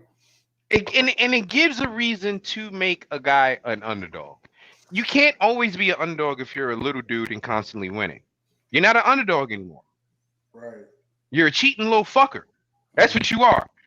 Okay, plain and simple. So I remember this match from it's probably 2005, and I don't remember a lot from 2005, but I remember this JBL in a hardcore match against Nunzio. Now, if you didn't see this match, you need to JBL just beat the shit out of Nunzio. for like a good 10 minutes. He just whooped his ass. And I mean, I thought he was dead. It's just I don't care what anybody says about JBL. I think JBL's great.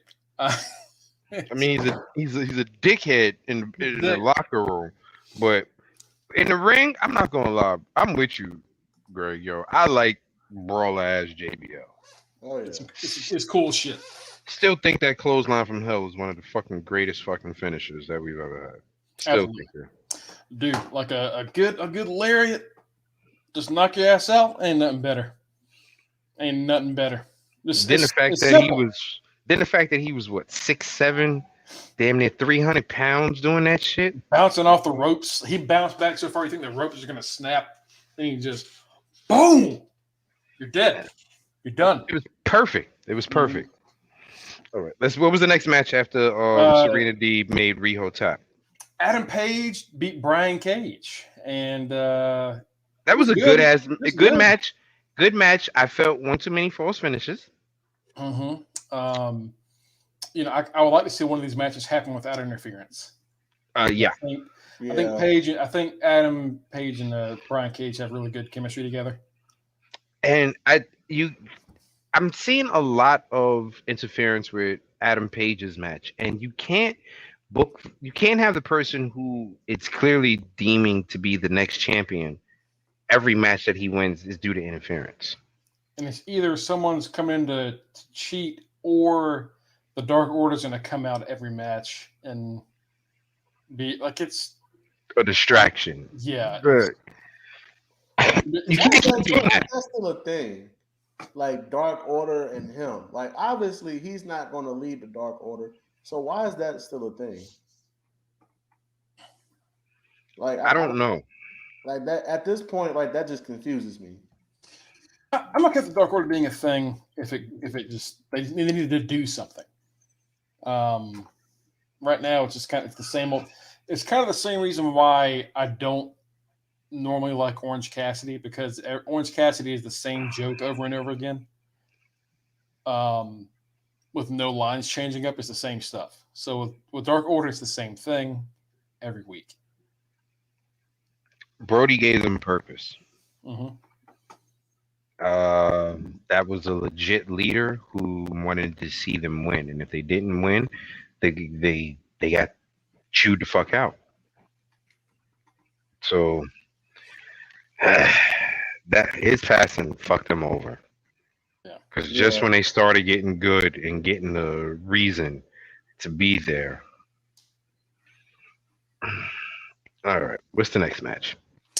Next up, so we need to see. So they Team Taz tried to throw the FTW belt to Brian Cage. Cage said no, he wanted to beat Adam Page fair, and they got hit with a buckshot lariat, and that was it. We're probably going to see Cage leave Team Taz soon. And without Brian Cage, I don't know if it's worth keeping together. Without Brian Cage, first of all, there's no need for Team Taz to begin with. Brian Cage did not need to hook up with. If you're going to. They fucked up beginning by not having that FTW belt mean anything. Mm-hmm. Mm-hmm. That's where the biggest issue is. That belt means absolutely nothing. So what's the purpose of having it around? Then you give us, let's be realistic. Ricky Starks looks like early Rock. Same haircut, same kind of attitude. Mm-hmm. That's early Rock. Okay. Ricky is good, but is he needed? No. Will Hobbs, if you're gonna have Will Hobbs and Brian Cage in the same faction, that's your tag team. Yeah. Neither one of them are gonna go for the singles title. If you're gonna have those two together, that's a tag team. That's a powerhouse tag team that takes over and wreck shop and does everything. Hook. Do I need to say any more?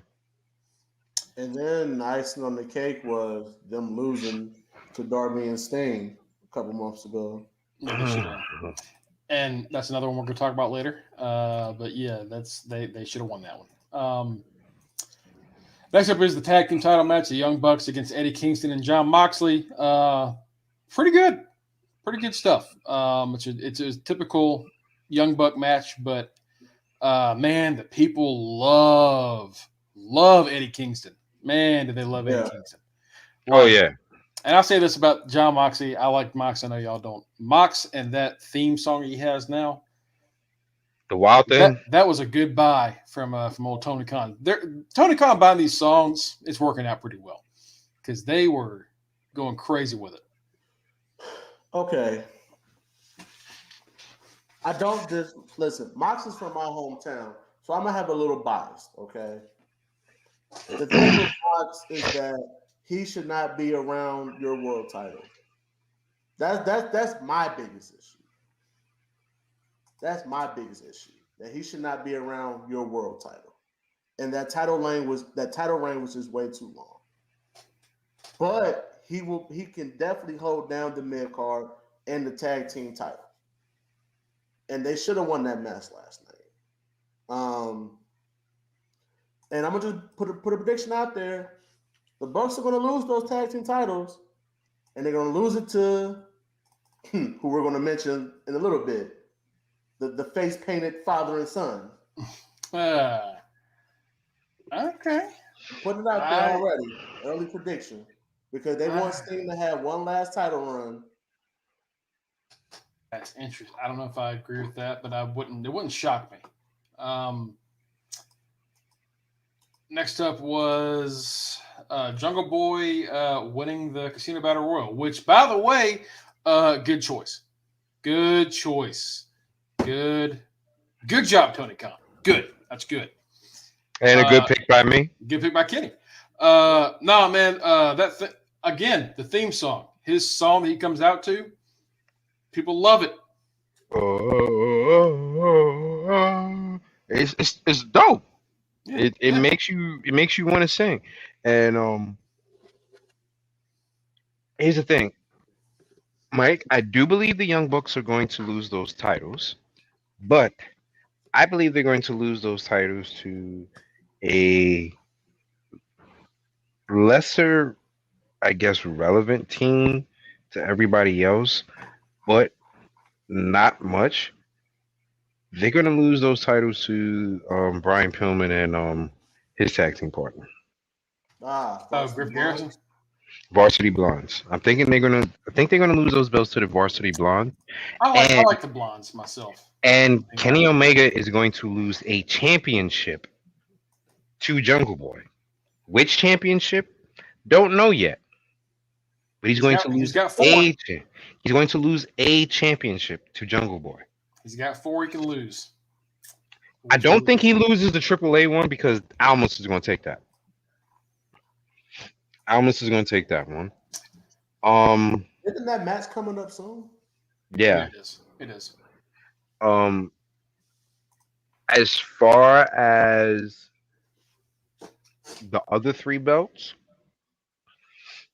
it's not going to be the AEW belt because, as Chris Jericho said, it's the most protected title in wrestling right now. So they're not going to have him lose that. Moose Jungle Boy is kind of cute. No. He's a boy, I'm pretty sure. Ew. Yeah, he's young. He's a youngin'. No, he's not cute. Well, I'm pretty sure that's it's not about you thinking he's cute, Kenny. But yeah, I think it was like, man, when it came down to Christian Cage and Jungle Boy, I was nervous. Again, I love Christian Cage. I'm a big Christian Cage fan. Don't do that match. Don't do that. Don't. They're teaming up this week. Yeah, they are. They're teaming up this week. He earned Christian respect. And the thing about Christian is he never stays face for long. Ever. So I got a feeling he's going to turn heel on Jungle Boy. Yeah. But Jungle Boy, I think, is going to win the TNA. I think Jungle Boy won a TNA title. And Moose will take back the Impact title. Okay. And then you're going to have Moose pretty much destroy Jungle Boy to get that belt back. Oh. Like we were talking about earlier. The big guy beat this. Yeah, you know what, Kenny? I'm okay with that. I like that. And it's going to lead to another great showdown because it's going to lead to Moose versus Luchasaurus. I do kind of want to see that, actually. You're welcome. I do kind of want to see that. Yeah. You're welcome for that scenario. Appreciate. Wait, what happened? I had to step away for a little bit. He's talking about, yeah, go ahead and explain. Jungle Boy is going to win the TNA title. Moose is going to beat Omega for the Impact title. Moose is then going to kill Jungle Boy for the TNA title back, which is then going to lead to a feud between Moose and Luchasaurus.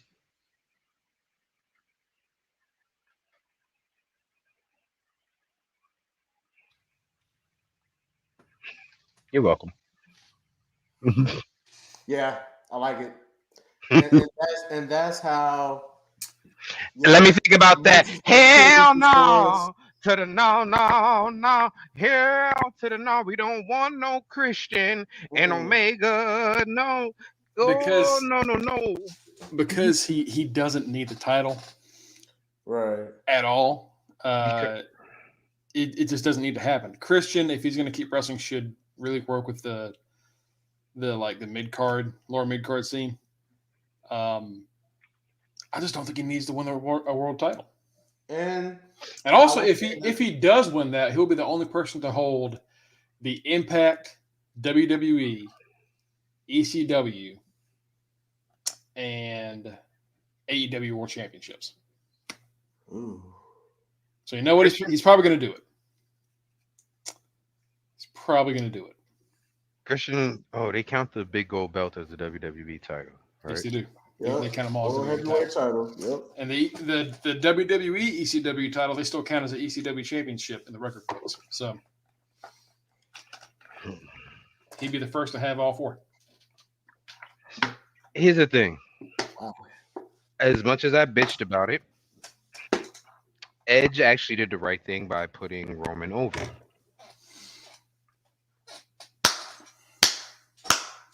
I'm so proud of you. And the only reason why I can finally say that is because we haven't seen Edge in God knows how long. So I know his bitch ass ain't back. Whooped his ass so bad he ain't coming back. Okay, that's the only reason why. Roman kicked his and Daniel Bryan's asses so bad. Edge is gone since Mania, and Bryan got one more shot and got killed. Like he got put over like $1 million. Yeah. So I will say Edge did the right thing by putting over younger talent. I will say that. Christian, you can do that with the mid-card division. Because I don't think you were ever top tier talent. Oh, I disagree with that. I don't give a fuck what you disagree with, you fat bitch. I'm going to tell you this right now. I disagree with that so bad. I tell you this. I've told you this on 1,000,001 occasions. To me, Christian was always the bootleg Edge. Okay. To me, Christian was always the bootleg Edge. And I felt like once Edge stopped wrestling, I stopped caring about Christian. So it's cool, man. You didn't see TNA Christian. It's fine. You didn't. I went back and watched a lot. I went back. Listen, I went back and watched a lot of the stuff. I went back and watched a lot of the stuff. It was entertaining. He was still a bootleg catch. You hurt my feelings right now. Look at my face. Does it look like I give a shit? Fair enough. Fair enough, you prick. I'm saying, ladies and gentlemen, just to let you know, me and Margo have been talking shit like this to each other for years. Years. Years. I'm pretty sure about to hit half a decade at this point. We're getting almost there. Almost there. Like, to the point where if we didn't have a fight on the podcast, people thought something was wrong with our show. This is truly, ladies and gentlemen, this is truly our version of Cartman versus Kyle. Yeah, Kenny's Cartman, right? Kenny, you guys, fuck Kenny, fuck you, fat ass.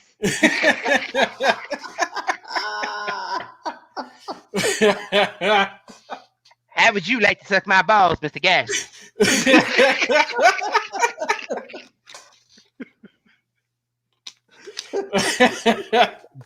All right, let's get to the next match. But yeah, man, no, Jungle Boy winning, right choice. This is the thing about this pay-per-view. The majority of the matches, I think, have the right winner. Right. I really do. There are a few that were questionable. We're going to get to one right now, but like a lot of these, really good choices. And this is the kind of pay-per-view that makes me go, you know what? Maybe I need to like give AEW like more of a chance again. No. No. Because no. Listen, let's be realistic. We need to consistently see it on a weekly basis. A clock is right at least twice a day. Mm-hmm. Fair enough. And so I told Kenny, Mike, I did watch Dynamite and was not Dynamite. Dark and Evolution. Elevation. Yeah. First off, Big Show Paul White is a great announcer. He's actually really good at that. I was surprised at how good he was. But there weren't any matches on that were worth watching. I know the idea is like, oh, these are like the nobodies you want to watch, and like, no. And that's the problem. It's another show where there's matches that have no value. And the reason that I hear a lot, they're like, oh, well, you watch NXT from like early days. Why is it different then? The reasoning is the commentary. Mm-hmm. NXT, we're putting them over as these are the future stars of this company. This is why you should care about them. But if you've never listened to Dark and Dark Elevation, they don't give a shit about the commentary. Like Taz and what's his name with the mask? Fucking Excalibur. Dude, they will just like not talk about a match and just like talk about how bad they are on commentary with each other for a whole match. Like they don't care about the match. And if you don't care, why should I care? You know what? AEW. That's why I said Paul White was good at what he was doing, because Paul White made me invested in the matches. And when I tuned in, I got to see Layla Hirsch fighting. I can't remember who she was fighting, but I like Layla Hirsch. And he was talking about how great Layla Hirsch is, even though she's smaller than most of her opponents. She's this great technical wrestler, and she's able to bring it down to her size. And it's like, that's what I want. That's all you got to do. Wasn't Layla Hirsch offered to join one of those factions that was on AEW? Maybe? I don't know. I remember that because I remember her having a match before she was signed. And we were like, yo, who's this little midget powerhouse?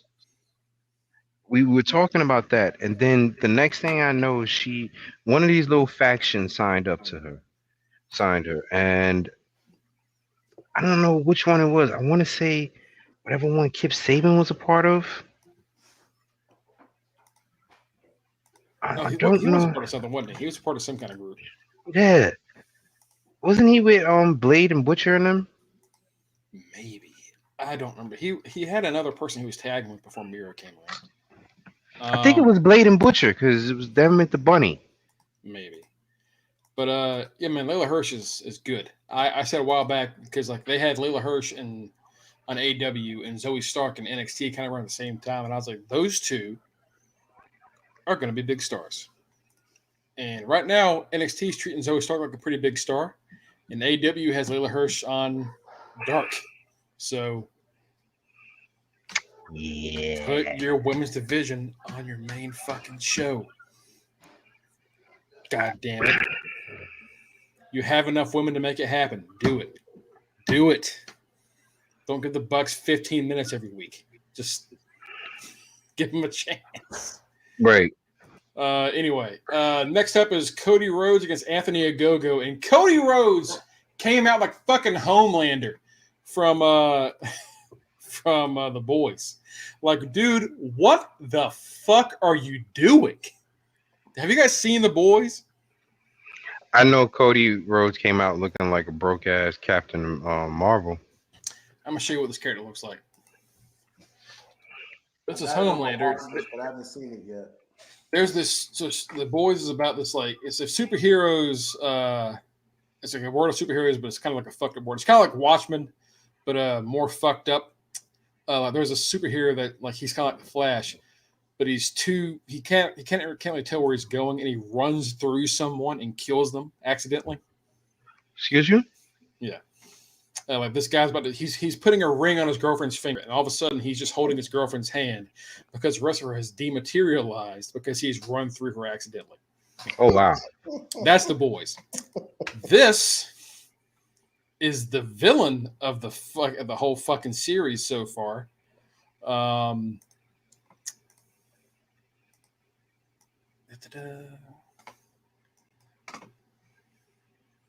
Here we go.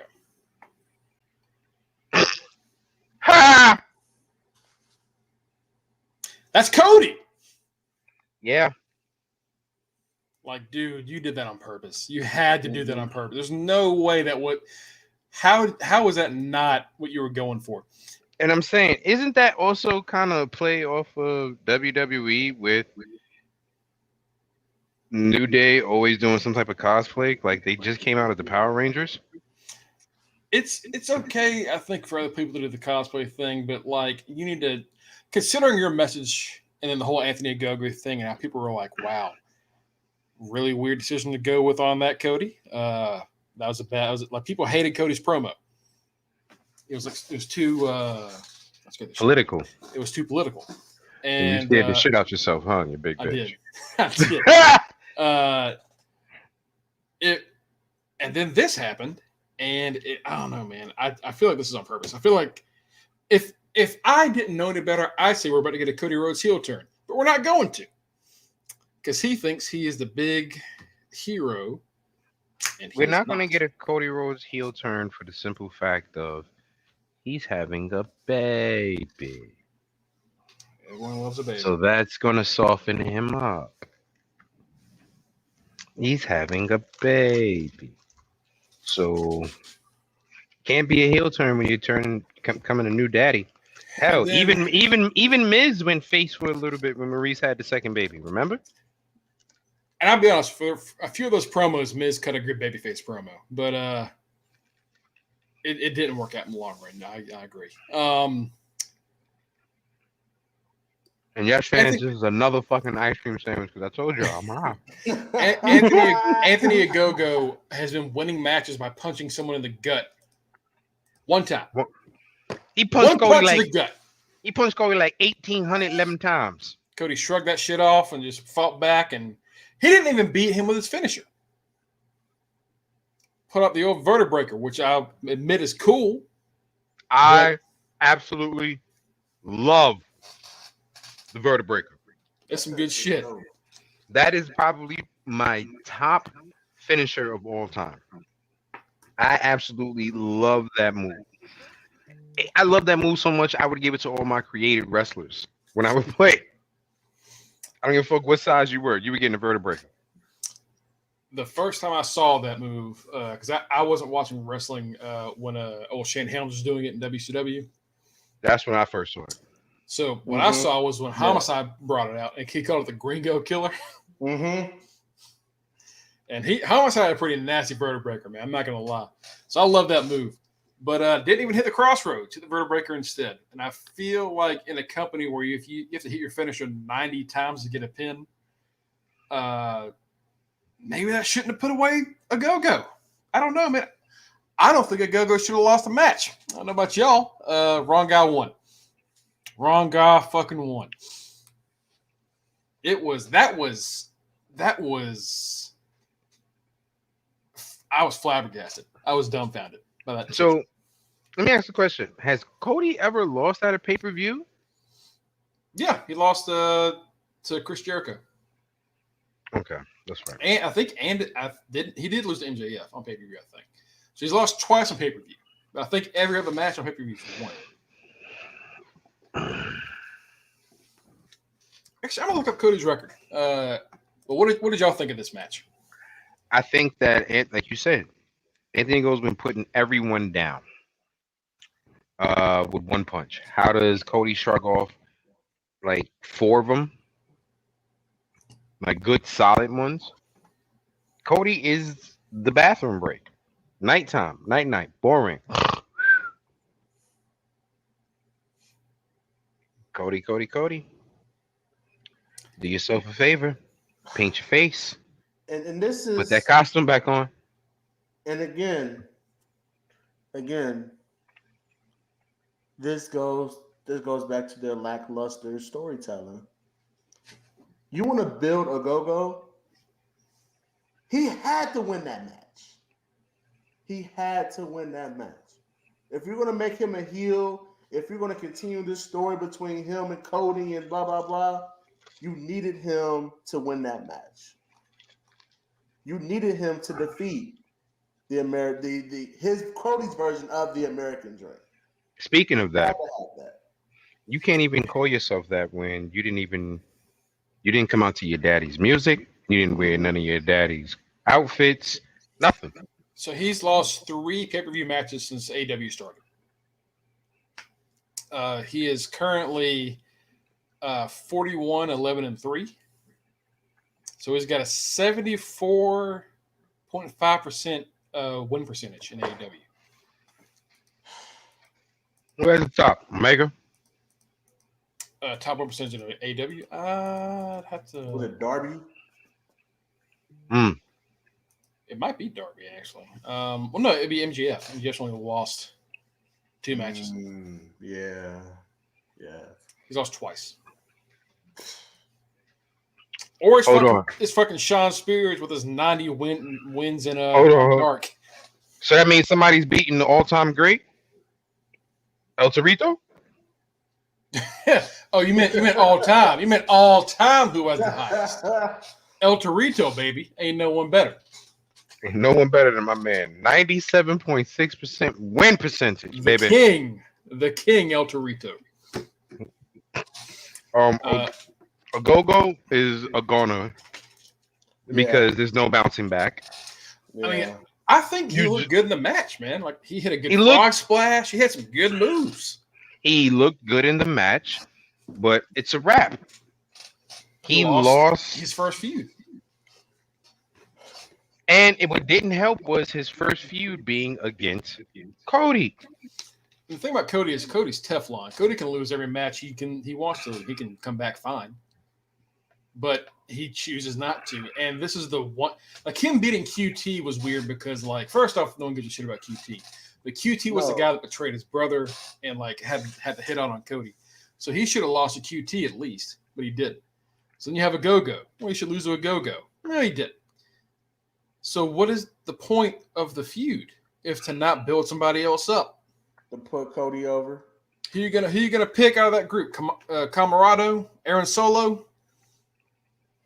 It's all about Cody.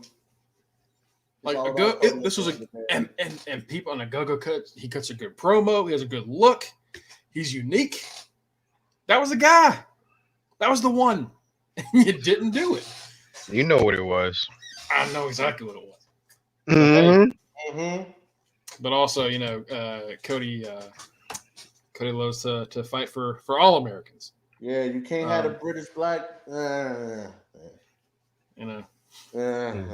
He also got in trouble with AEW fans recently because of his Pride shirt, which was it was the AEW Pride shirt, but it's Cody's neck tattoo with the rainbow flag colors. Like, why didn't you just have like the AEW logo instead of the Cody logo? Like, why did it have to be Cody specifically? First of all, ladies and gentlemen, happy Pride Month to all those in the LGBT community. Happy Pride Month to y'all. Happy Pride Month. You know, we Happy here Pride at Month. the Under the Ring podcast, we fully support that community. Much love to you if you are in that community, and if you are a viewer of us, much love to you as well. We're all about everyone just finding their own happiness wherever that may be. Mm-hmm. Listen, plain and that's all we simple. care about. Basically, whoever you go to bed with ain't my problem.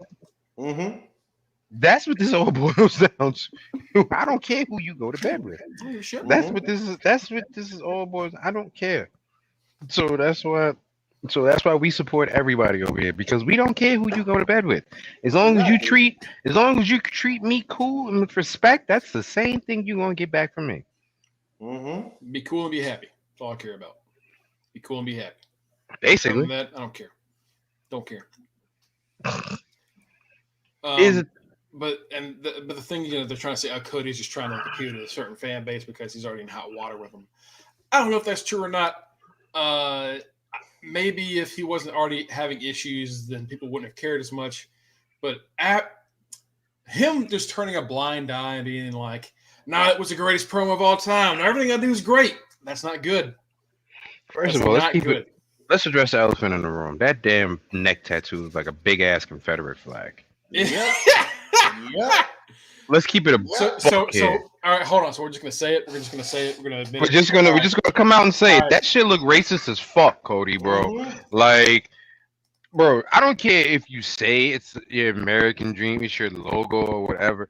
That big ass shit on your neck looks like you look like you would try to attack me for no reason. Like, seriously. Like, let's keep it a buck. That tattoo was a no-go. No-go. It just looks like a big-ass Confederate flag. Mm-hmm. Mm-hmm. Mm-hmm. And that tattoo screams racism. Yeah.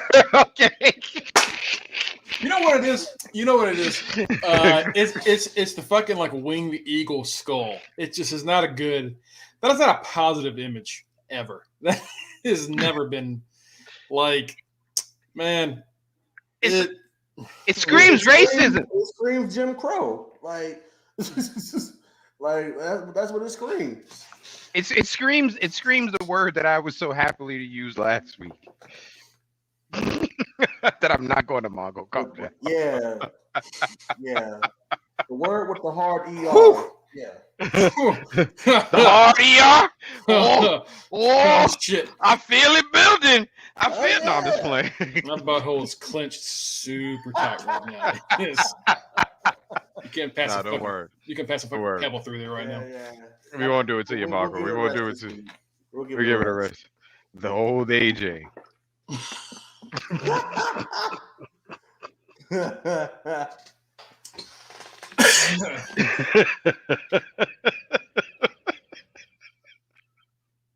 Yo, we are fucked up individuals. But oh fuck. Shit. But yeah, Cody, that tattoo is not gonna win you any fans. It's not.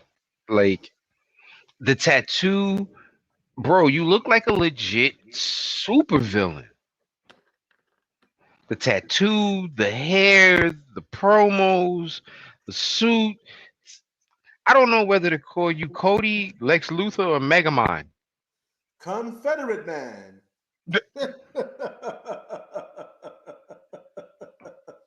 Tempted to call your ass Clayton Bigsby.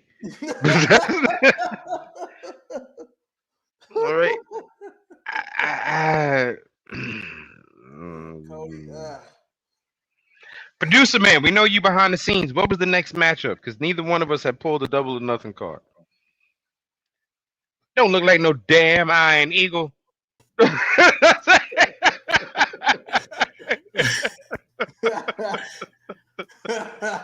Oh God. Next up was Miro and Lance Archer. Good match. Good match. Good Good ass fucking house match. fight. Right Good now ass won, match. but I really wish Archer wasn't in this to lose it because Right. I don't think he's won a feud. He's cut his hair off too. Yeah, he did. He's lost every feud he's been a part of. He's been wasted in AEW. I really hate it for him. Yeah. I told Hopefully. you the best part for me was my man Miro. First of all, he snuffed Jake Roberts the day before in the press conference. then he grabbed that snake and tossed that shit up the ramp. He yeeted Damien up the ramp. Just yeet. You know what I that have never reminds me seen a of? snake. But nah, the fact that he snuffed Jake Roberts the day before, crying during the press conference, had me dead. You know what Yeah, that Brandy reminds me did tell of? Cody she didn't like that tattoo. That's true, Reggie. Brandy hated that shit. I wonder why. You're right. Oh my God, man. You know Oh, when Cody. Jake when Miro sling Damien, that reminds me of Anchorman. Oh, the dog? Oh, when my man, when he When you punted fucking back, punted Baxter? I'm in a class case of emotion. The bad man punt Baxter. What did the bad man do, Ron? Ah. oh my God, yeah. Oh, And the that look was that like Miro had in his of- face when he threw the shit was the best. It was like,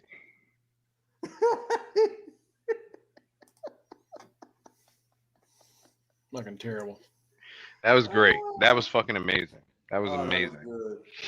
That was That amazing. was good ass house fight. All right. It was. Ugh. Oh, it was. Next up was Dr. Britt Baker versus Sheeda. And again, aside from like an extra 5-6 minutes. Aside from the 15 false finishes and the last 7 minutes of it just being too long, that was a great match. Yeah. Absolute great match. Also, I want to talk about this. I want to talk about this real quick. Wrestling fans, if men can work strong style and work a little stiff, so can women. Okay, Absolutely. I saw a lot of people on Twitter saying that Sheeda was reckless and throwing a lot of stiff stuff, and it was unsafe. Shut up. That's first off, that's her That's style. her style. That's her style. The whole match that she had with Lil Man on the Mhm. Japanese bracket was a whole stiff goddamn matchup. Mhm. Mm-hmm. That's the goddamn style. Shut up, you pricks. I know all you AEW motherfuckers, you're all New Japan fans. If Minoru Suzuki can do that shit, so can she. All right? Ain't nothing wrong with that. I'll take it a He's a step. different I'll take it a breed. step That further. motherfucker's crazy.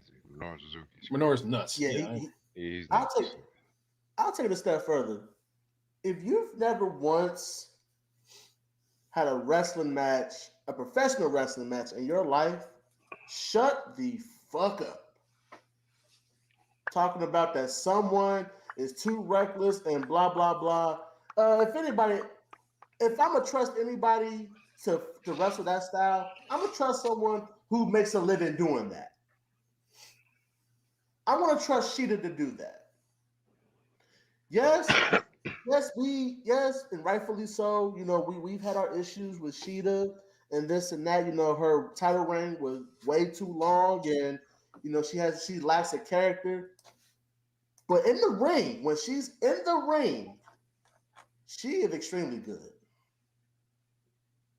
I don't remember. Y'all correct me if I'm wrong. I don't remember a bad match from her. I Sheeda? don't. Yeah. No. It's just that it's a character thing for me. Mhm. But no, she doesn't have bad matches. The worst it is that it's long, overly long. Yeah. It's never bad. She never has a bad match. So if as far as her style, Sheeda, keep doing what you do. You are fine. You're free to claim that somebody is boring. You're free to claim that you think somebody's sucked. That's whatever. If you have not been in there, you can't claim somebody's unsafe because we don't know what the fuck that means. Right. We'd have no idea. I don't like Sheeda because I told you I think she's boring. I didn't like the way that she dominated over Nia, but I'm not gonna deny the fact that she is good at what she does. You can be boring and still be good. Bret the Hitman Hart was boring, but he was still good. Mm-hmm. Okay. So shut the fuck up, yo.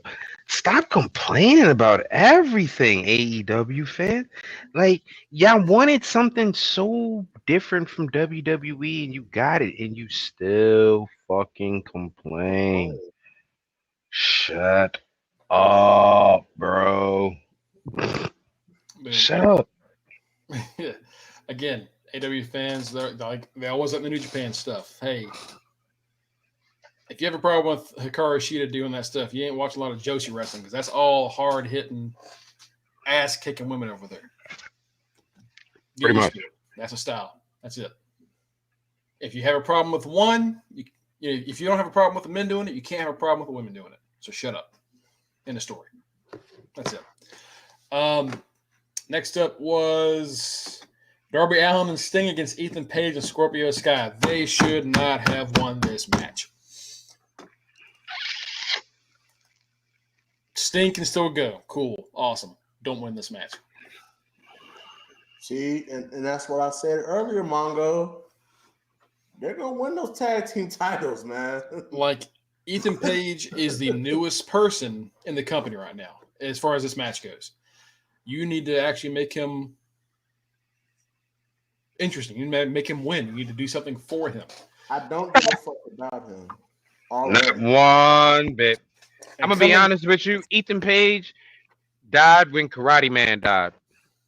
Well, I mean, yeah, because he's done nothing in Impact or in AEW. He's done nothing in AEW. Absolutely nothing. He's beaten some nobodies on Dark and then like one Dynamite match. And then in fact, they have like him an NBA game.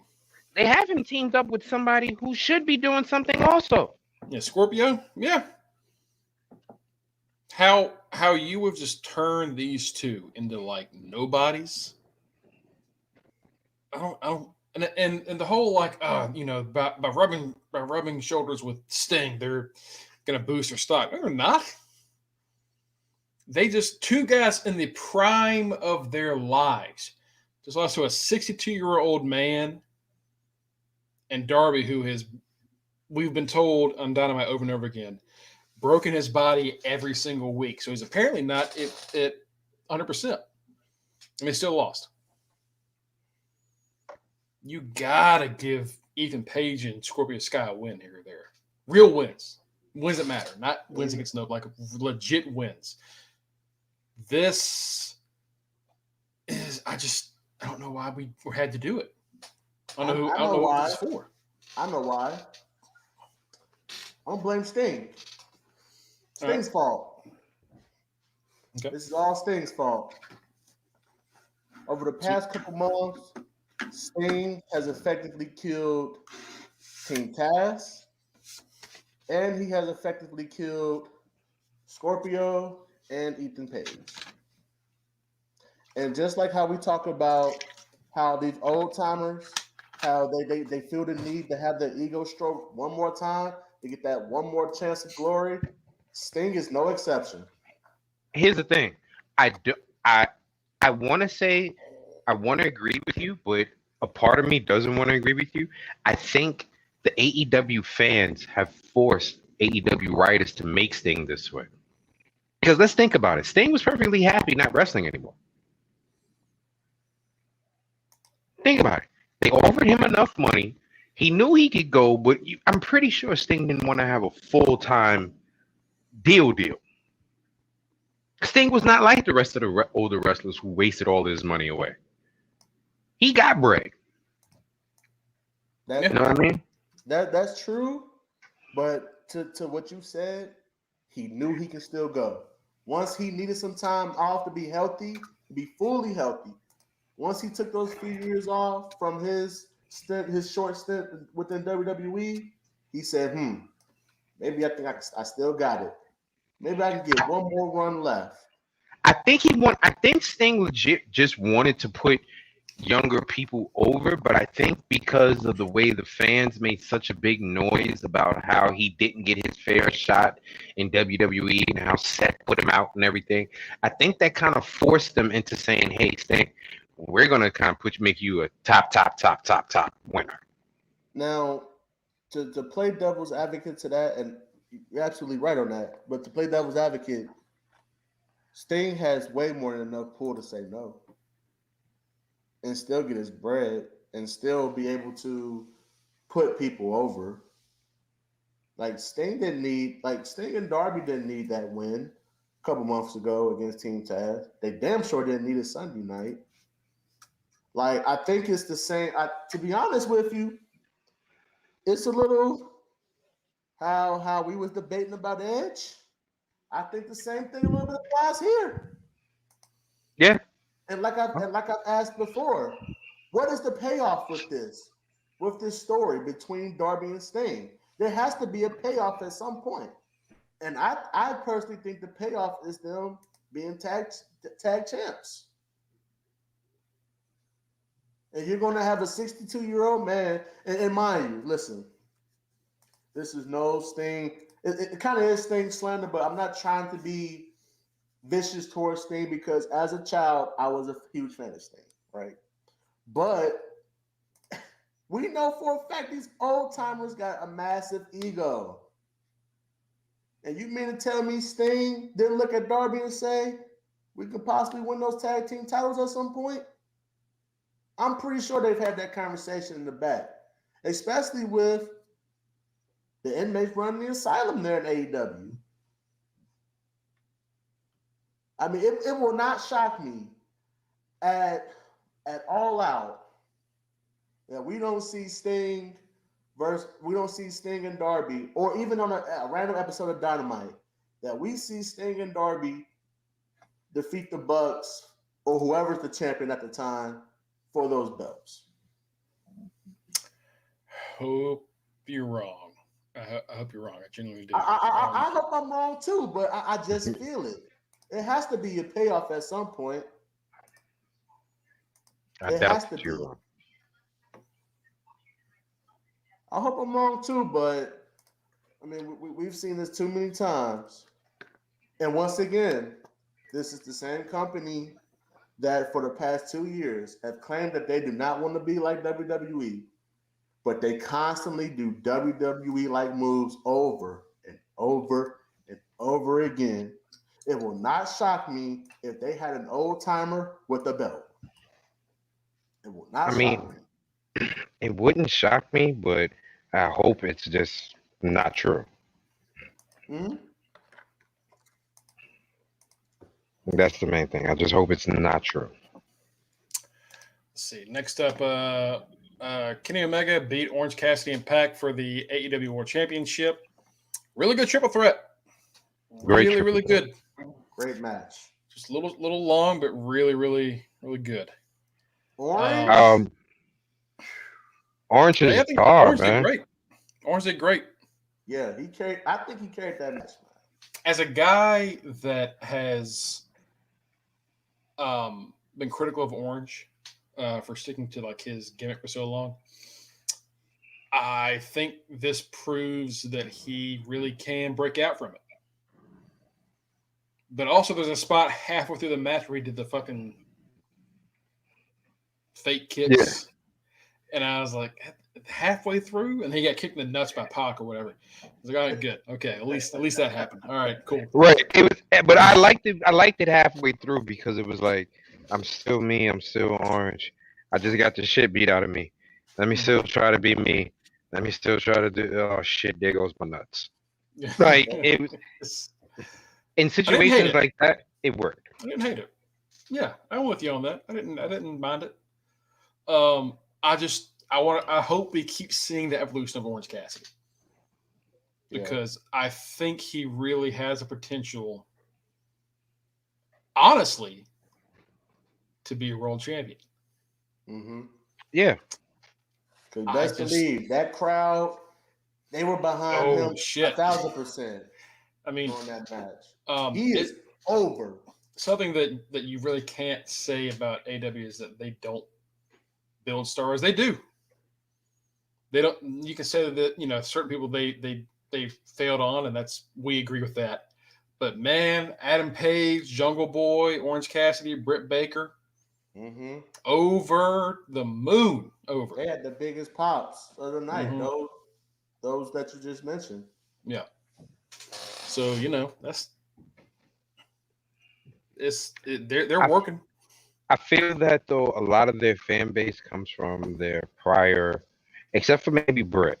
I feel like a lot of their fan base comes from prior knowing of who they were. Like everybody knew Orange. If you were an indie fan, you knew who fucking Orange Cassidy was. And we know AEW has tons of indie fans. Hangman Page. We know they have tons of New Japan. Ring of Honor. Yeah. So we already know Bullet Club. So part Jungle of them. Boy, I think that probably just straight from Jungle Boy. I'm gonna be honest. Jungle Boy is definitely, I think, AWE, but it also has a lot to do with his dad.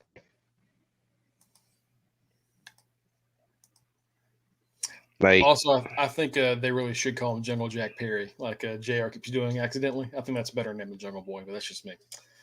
Yeah. I just think it's a better name. I think it's more marketable. But yeah, man, no, this is good. This is a really good triple threat. Probably one of the better triple threats that I've seen in a long time. Pac is fucking amazing. Oh my God, he's incredible. He's incredible. The fact that WWE didn't see what they had with him. I don't know if they didn't. I don't know if it's the point of them not seeing what they had with him. I think. Well, this character came from heel Neville. Yeah, I think this is what they had in 205. I think what slowed Pac down was when he got injured. Right when he was during that, I think it was during that match with Seth. No, Jericho. When he hurt his ankle. Yeah. Yes. Because Jericho got mad at the ref for not ending the match when he was supposed to. Couldn't get hurt. Yeah, he was supposed to do something big, I think. But when he turned heel, because remember he almost beat Seth, and that crowd went bananas when they thought that he beat Seth. So I think they knew. I think his injury stopped that, and then when he came back, it was like shit. We don't know where to put him now because we kind of have these stars already made right now. We got this new show 205. He can rule that, and he fucking did. And then I don't blame him for being like, "Yo, you motherfuckers took the belt for me to give it to Enzo." Fuck you. Yeah. I think. We had a year with him as heel Neville. And it was enough for anyone to see, okay, this guy can be somebody on the main roster. They didn't pull the trigger. And maybe after he loses to Enzo, maybe he does go to the main roster. But I wouldn't have risked it. I would not have risked giving it to Enzo over that. I'm gonna be honest. Outside of Ray and Finn, like if you're a smaller guy, primarily in WWE, they're not going to try to put you past mid card. I'm be honest. They're not going to try to put you past mid card, and that was the problem with Pac. Yeah, that's true. Like he fits in perfectly. Like anywhere else, world champion. Enough said. Impact world champion, AEW world champion, ROH world champion. Wherever he goes, he's the world champion. But in WWE, they always tend to box the smaller guys into that cruiserweight mid-card bubble. You have to, for WWE, it has to be something phenomenal or dramatic. Matter of fact, I'm gonna use phenomenal for them to make you a world star at a smaller size. Look at AJ, look at Seth. Mm-hmm. Those are smaller guys, but there was something about them that was pun intended phenomenal. Yeah. So you gotta have something. Like with Daniel Bryan, like what made him a star was Yeah, DB2. honest. Yeah, DB2. Yeah. Honestly, what Daniel Bryan made him a star was even though he was little, he legit can kick your ass. Yeah, you're right. So with a lot of the mid card guys, a lot of the smaller guys that we see, yes, they are being, I guess, stunted at mid card, but at the same time, are they showing enough potential to where they could be up there? Hey, it's the jailbird. We mentioned that's him. Yeah, he's the asshole. He's trying to go to bed. Go to bed. Answer that question. Go to bed. Yes, because we saw it for a year and a half stretch in 205 Live. Like we mentioned earlier, with those guys like Cedric Alexander and Buddy Murphy and I don't think. I'm gonna be honest with you. I don't think Cedric Alexander was world title material. As far as main roster, I think even if you translated his 205 run with the main roster, it would just be higher mid card. Do you think he could be a world champion? Not in WWE. Okay. Well, Mustafa I think with WWE, Mustafa Ali. We said Mustafa Ali. I'm sorry, Mike. Mustafa Ali. No. Okay. And no promotion. Really? Okay. No promotion. I can see him. The only place that I can see him being a top champion is in Japan, and that's the Junior Heavyweight Championship, which is the 205 belt, pretty much. Even though, no. Okay. No. Okay. If he did go to Ring of Honor, they have the TV title, right? Yeah, RS TV Championship. Yeah. Mm-hmm. There, that. Ali. Yeah. Okay. Mm-hmm. All right. Fair enough. I think now, mind you, this formula has worked for 50 years with this company, right? Talking about WWE. But I do think it is outdated where they feel like if you're of a certain stature, then that's your world title material. Like, think about it. Rich Swann had a hell of a world title run. Rich Swann ain't big as nothing. He had a hell of a world title run in Impact. Yeah, you're absolutely correct. But I think Ali's better than Swann. I think Rich Swann is great as a world champion in any other promotion but WWE. And that has to do with the fact of the level of talent.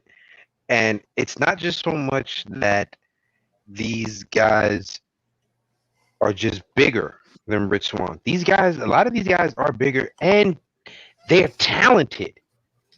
They're athletic. They're not just big dudes. So when you got to remember, like we always say, wrestlers are larger than life characters. So when you have that character look along with the talent, that's going to get you over.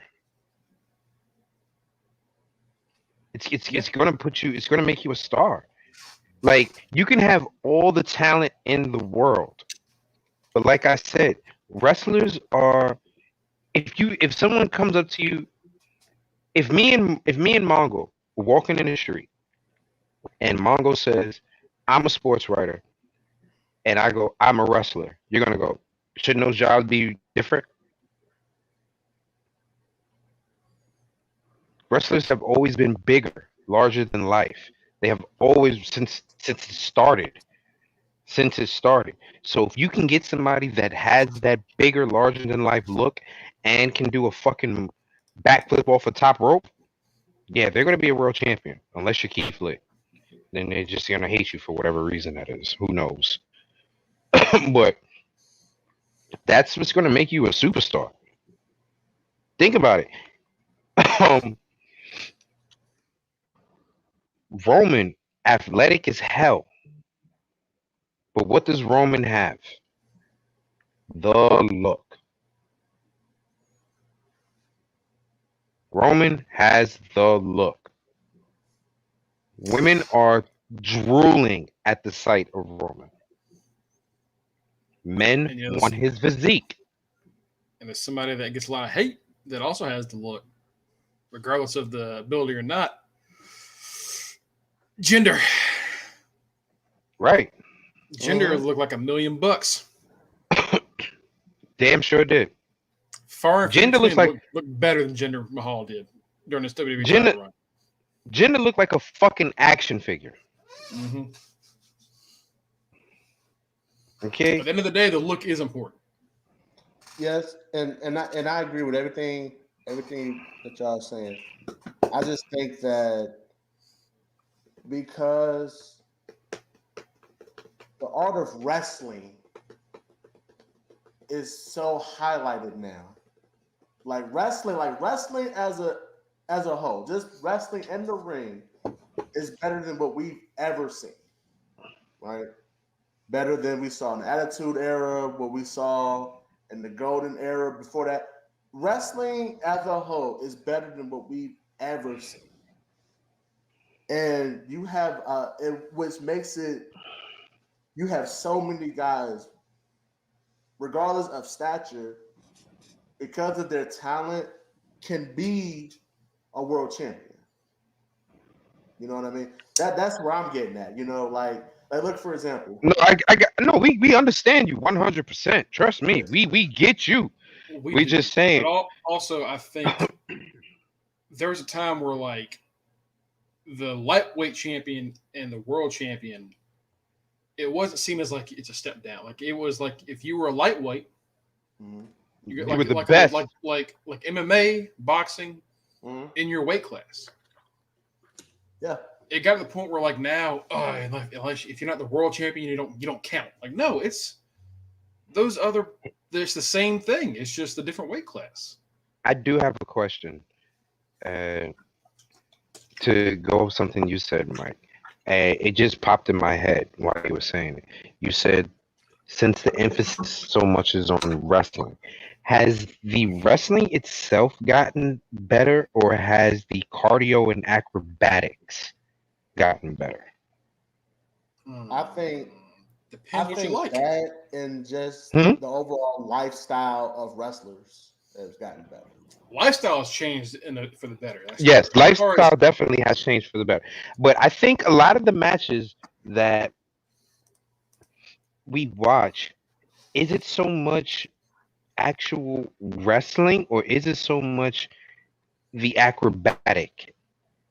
And is the fact that they are continuously doing these acrobatic maneuvers for such an extended period of time now than what they were before?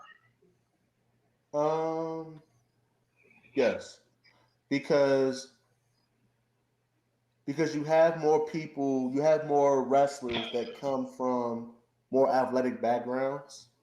Like for example, Bianca came from CrossFit and she was a track star. So because of that background, and you mess that with wrestling, then she's able to do freakishly inhuman things in the ring. It's kind of like Seth. What's his nickname? CrossFit Jesus. Although Seth was a wrestler, he still has an athletic background outside of wrestling. Big E. Big E was a football player and a powerlifter. So if you mess that level of freakish athleticism and then you taper that with wrestling ability, then you get someone like a Big E, you know? I think I understand. I think my question is this. Like, Unless I'm misinterpreting the question. no, I think I'm missaying my question. What, like, you said the emphasis is on wrestling. The only thing that I've seen where there's been a true emphasis on actual wrestling has been the pure tournament. Everything else everything else has been more acrobatic and spots. That's fair. So when you say the wrestling, that's why I was saying, is it really the wrestling has gotten more emphasis? Is it wrestling get more emphasis, or the acrobatic and the spots and the cardio of these people then?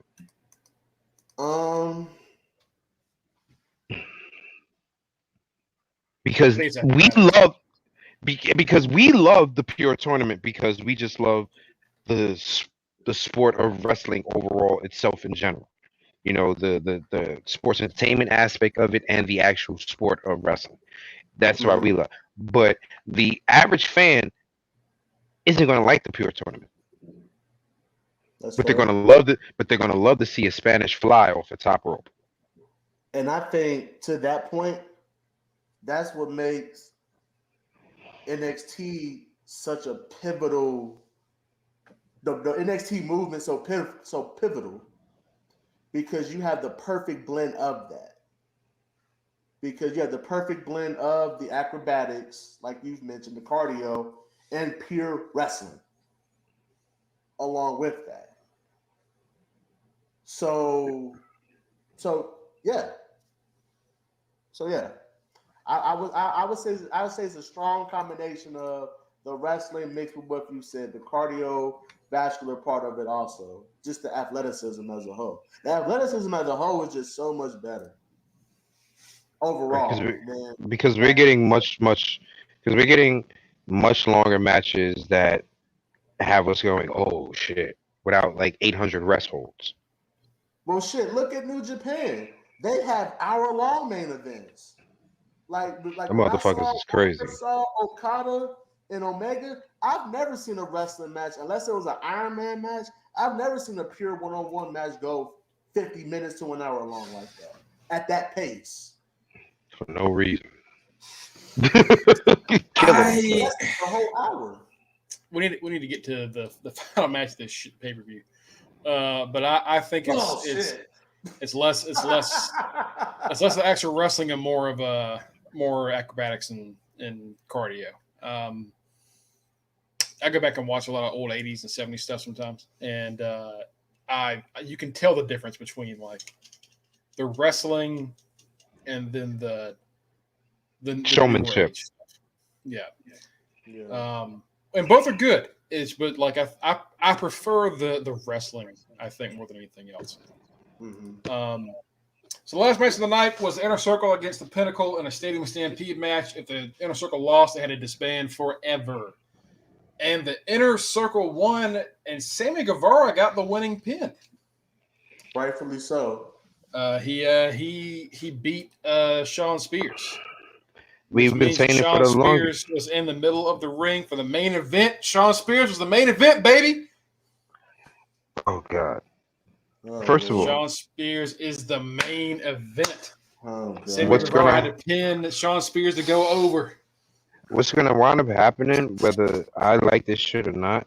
Shawn Spears is going to wind up being AEW champion. Oh God! Shawn Spears is going to wind up being AEW champion. Sammy is going to be the one that takes the belt from him. As much as we all believe MJF is supposed to be the next, heel of the company, the one who, should be champion, they're not going to go that route. Shawn Spears is going to want to get that belt. And we've said for the longest that Jericho has been grooming Sammy to be the leader. It's been clearly obvious. So, because he was their first big signing, wasn't it? Sammy? Wasn't Spears their first big? Spears was after the one that they stole away, I guess, after the first. After Jericho and Mox, yeah. Yeah. Like after Jericho and Mox, he was the first like the WWE guy that came over. Sean Spears. Yeah. What'd y'all think of the chair thing where Sam was walking back trying to find him? He was sitting in like a fucking room full of chairs, just like hitting the chair. Looked like a goddamn final boss in a video game. He was just like. What was up with Tully and FTR dressed like they were going to the Blue Oyster?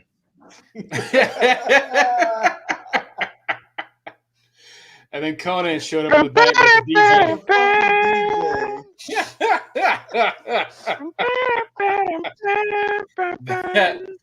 DJ. Yo, I'm not gonna lie, that was my favorite part of the match. That shit was hilarious. That shit was funny. 5150, baby. 5150. I mean, it was a good mix of like serious stuff and comedy. It was. I had a good time with it. Charlie Strong and Urban Meyer. Oh shit, that was good too.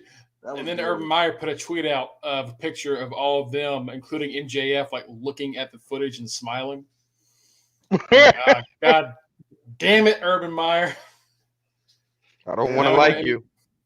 Now I know MJF isn't that much of a dick. Damn it. Yeah, overall, it was a good show. It was a really good show. Solid B. Solid B. Anything else we need to go over before we cut it off tonight?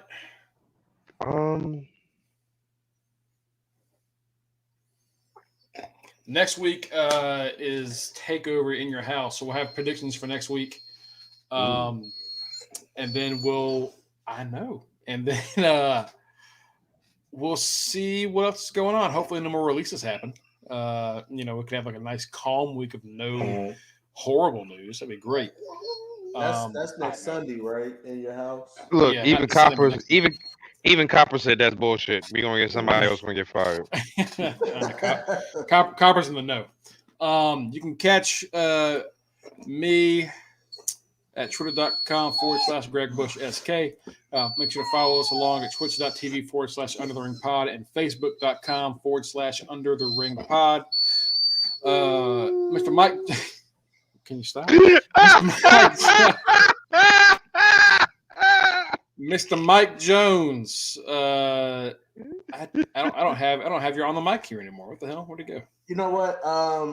For right now, I've just taken a break on that. Okay. I will release that sometime this summer. That'll be to be announced, but you will see me more on here. Like Mongo said last week, with his new acquisition, he's going to have more content, and I will definitely be a part of that as well. So please support all the content that we will be providing for the Under the Ring podcast. So just continue to support us, man. Also, sponsor us. Exactly. But until then, also, if you happen to see somebody who looks like me running around New York City at any given point with their camera taking pictures, don't be afraid to run up to me and say, "Hey, UTR, show me that you're a fan. Show me that you watch our Twitter page." I'll be more than happy to take a picture of it, put it on the page, shout you out. We're always trying to meet our fans and everything like that. Let's meet our fans and let's get this rocking, folks. Facts. If you see someone who looks like me out in the wild, run. It's probably Bigfoot. It's probably Bigfoot. It's a Yeti. Until then, I'm half everybody here. I'm Mongo. This has been Under the Ring Podcast. We'll see you guys next time. Under the Ring Podcast out.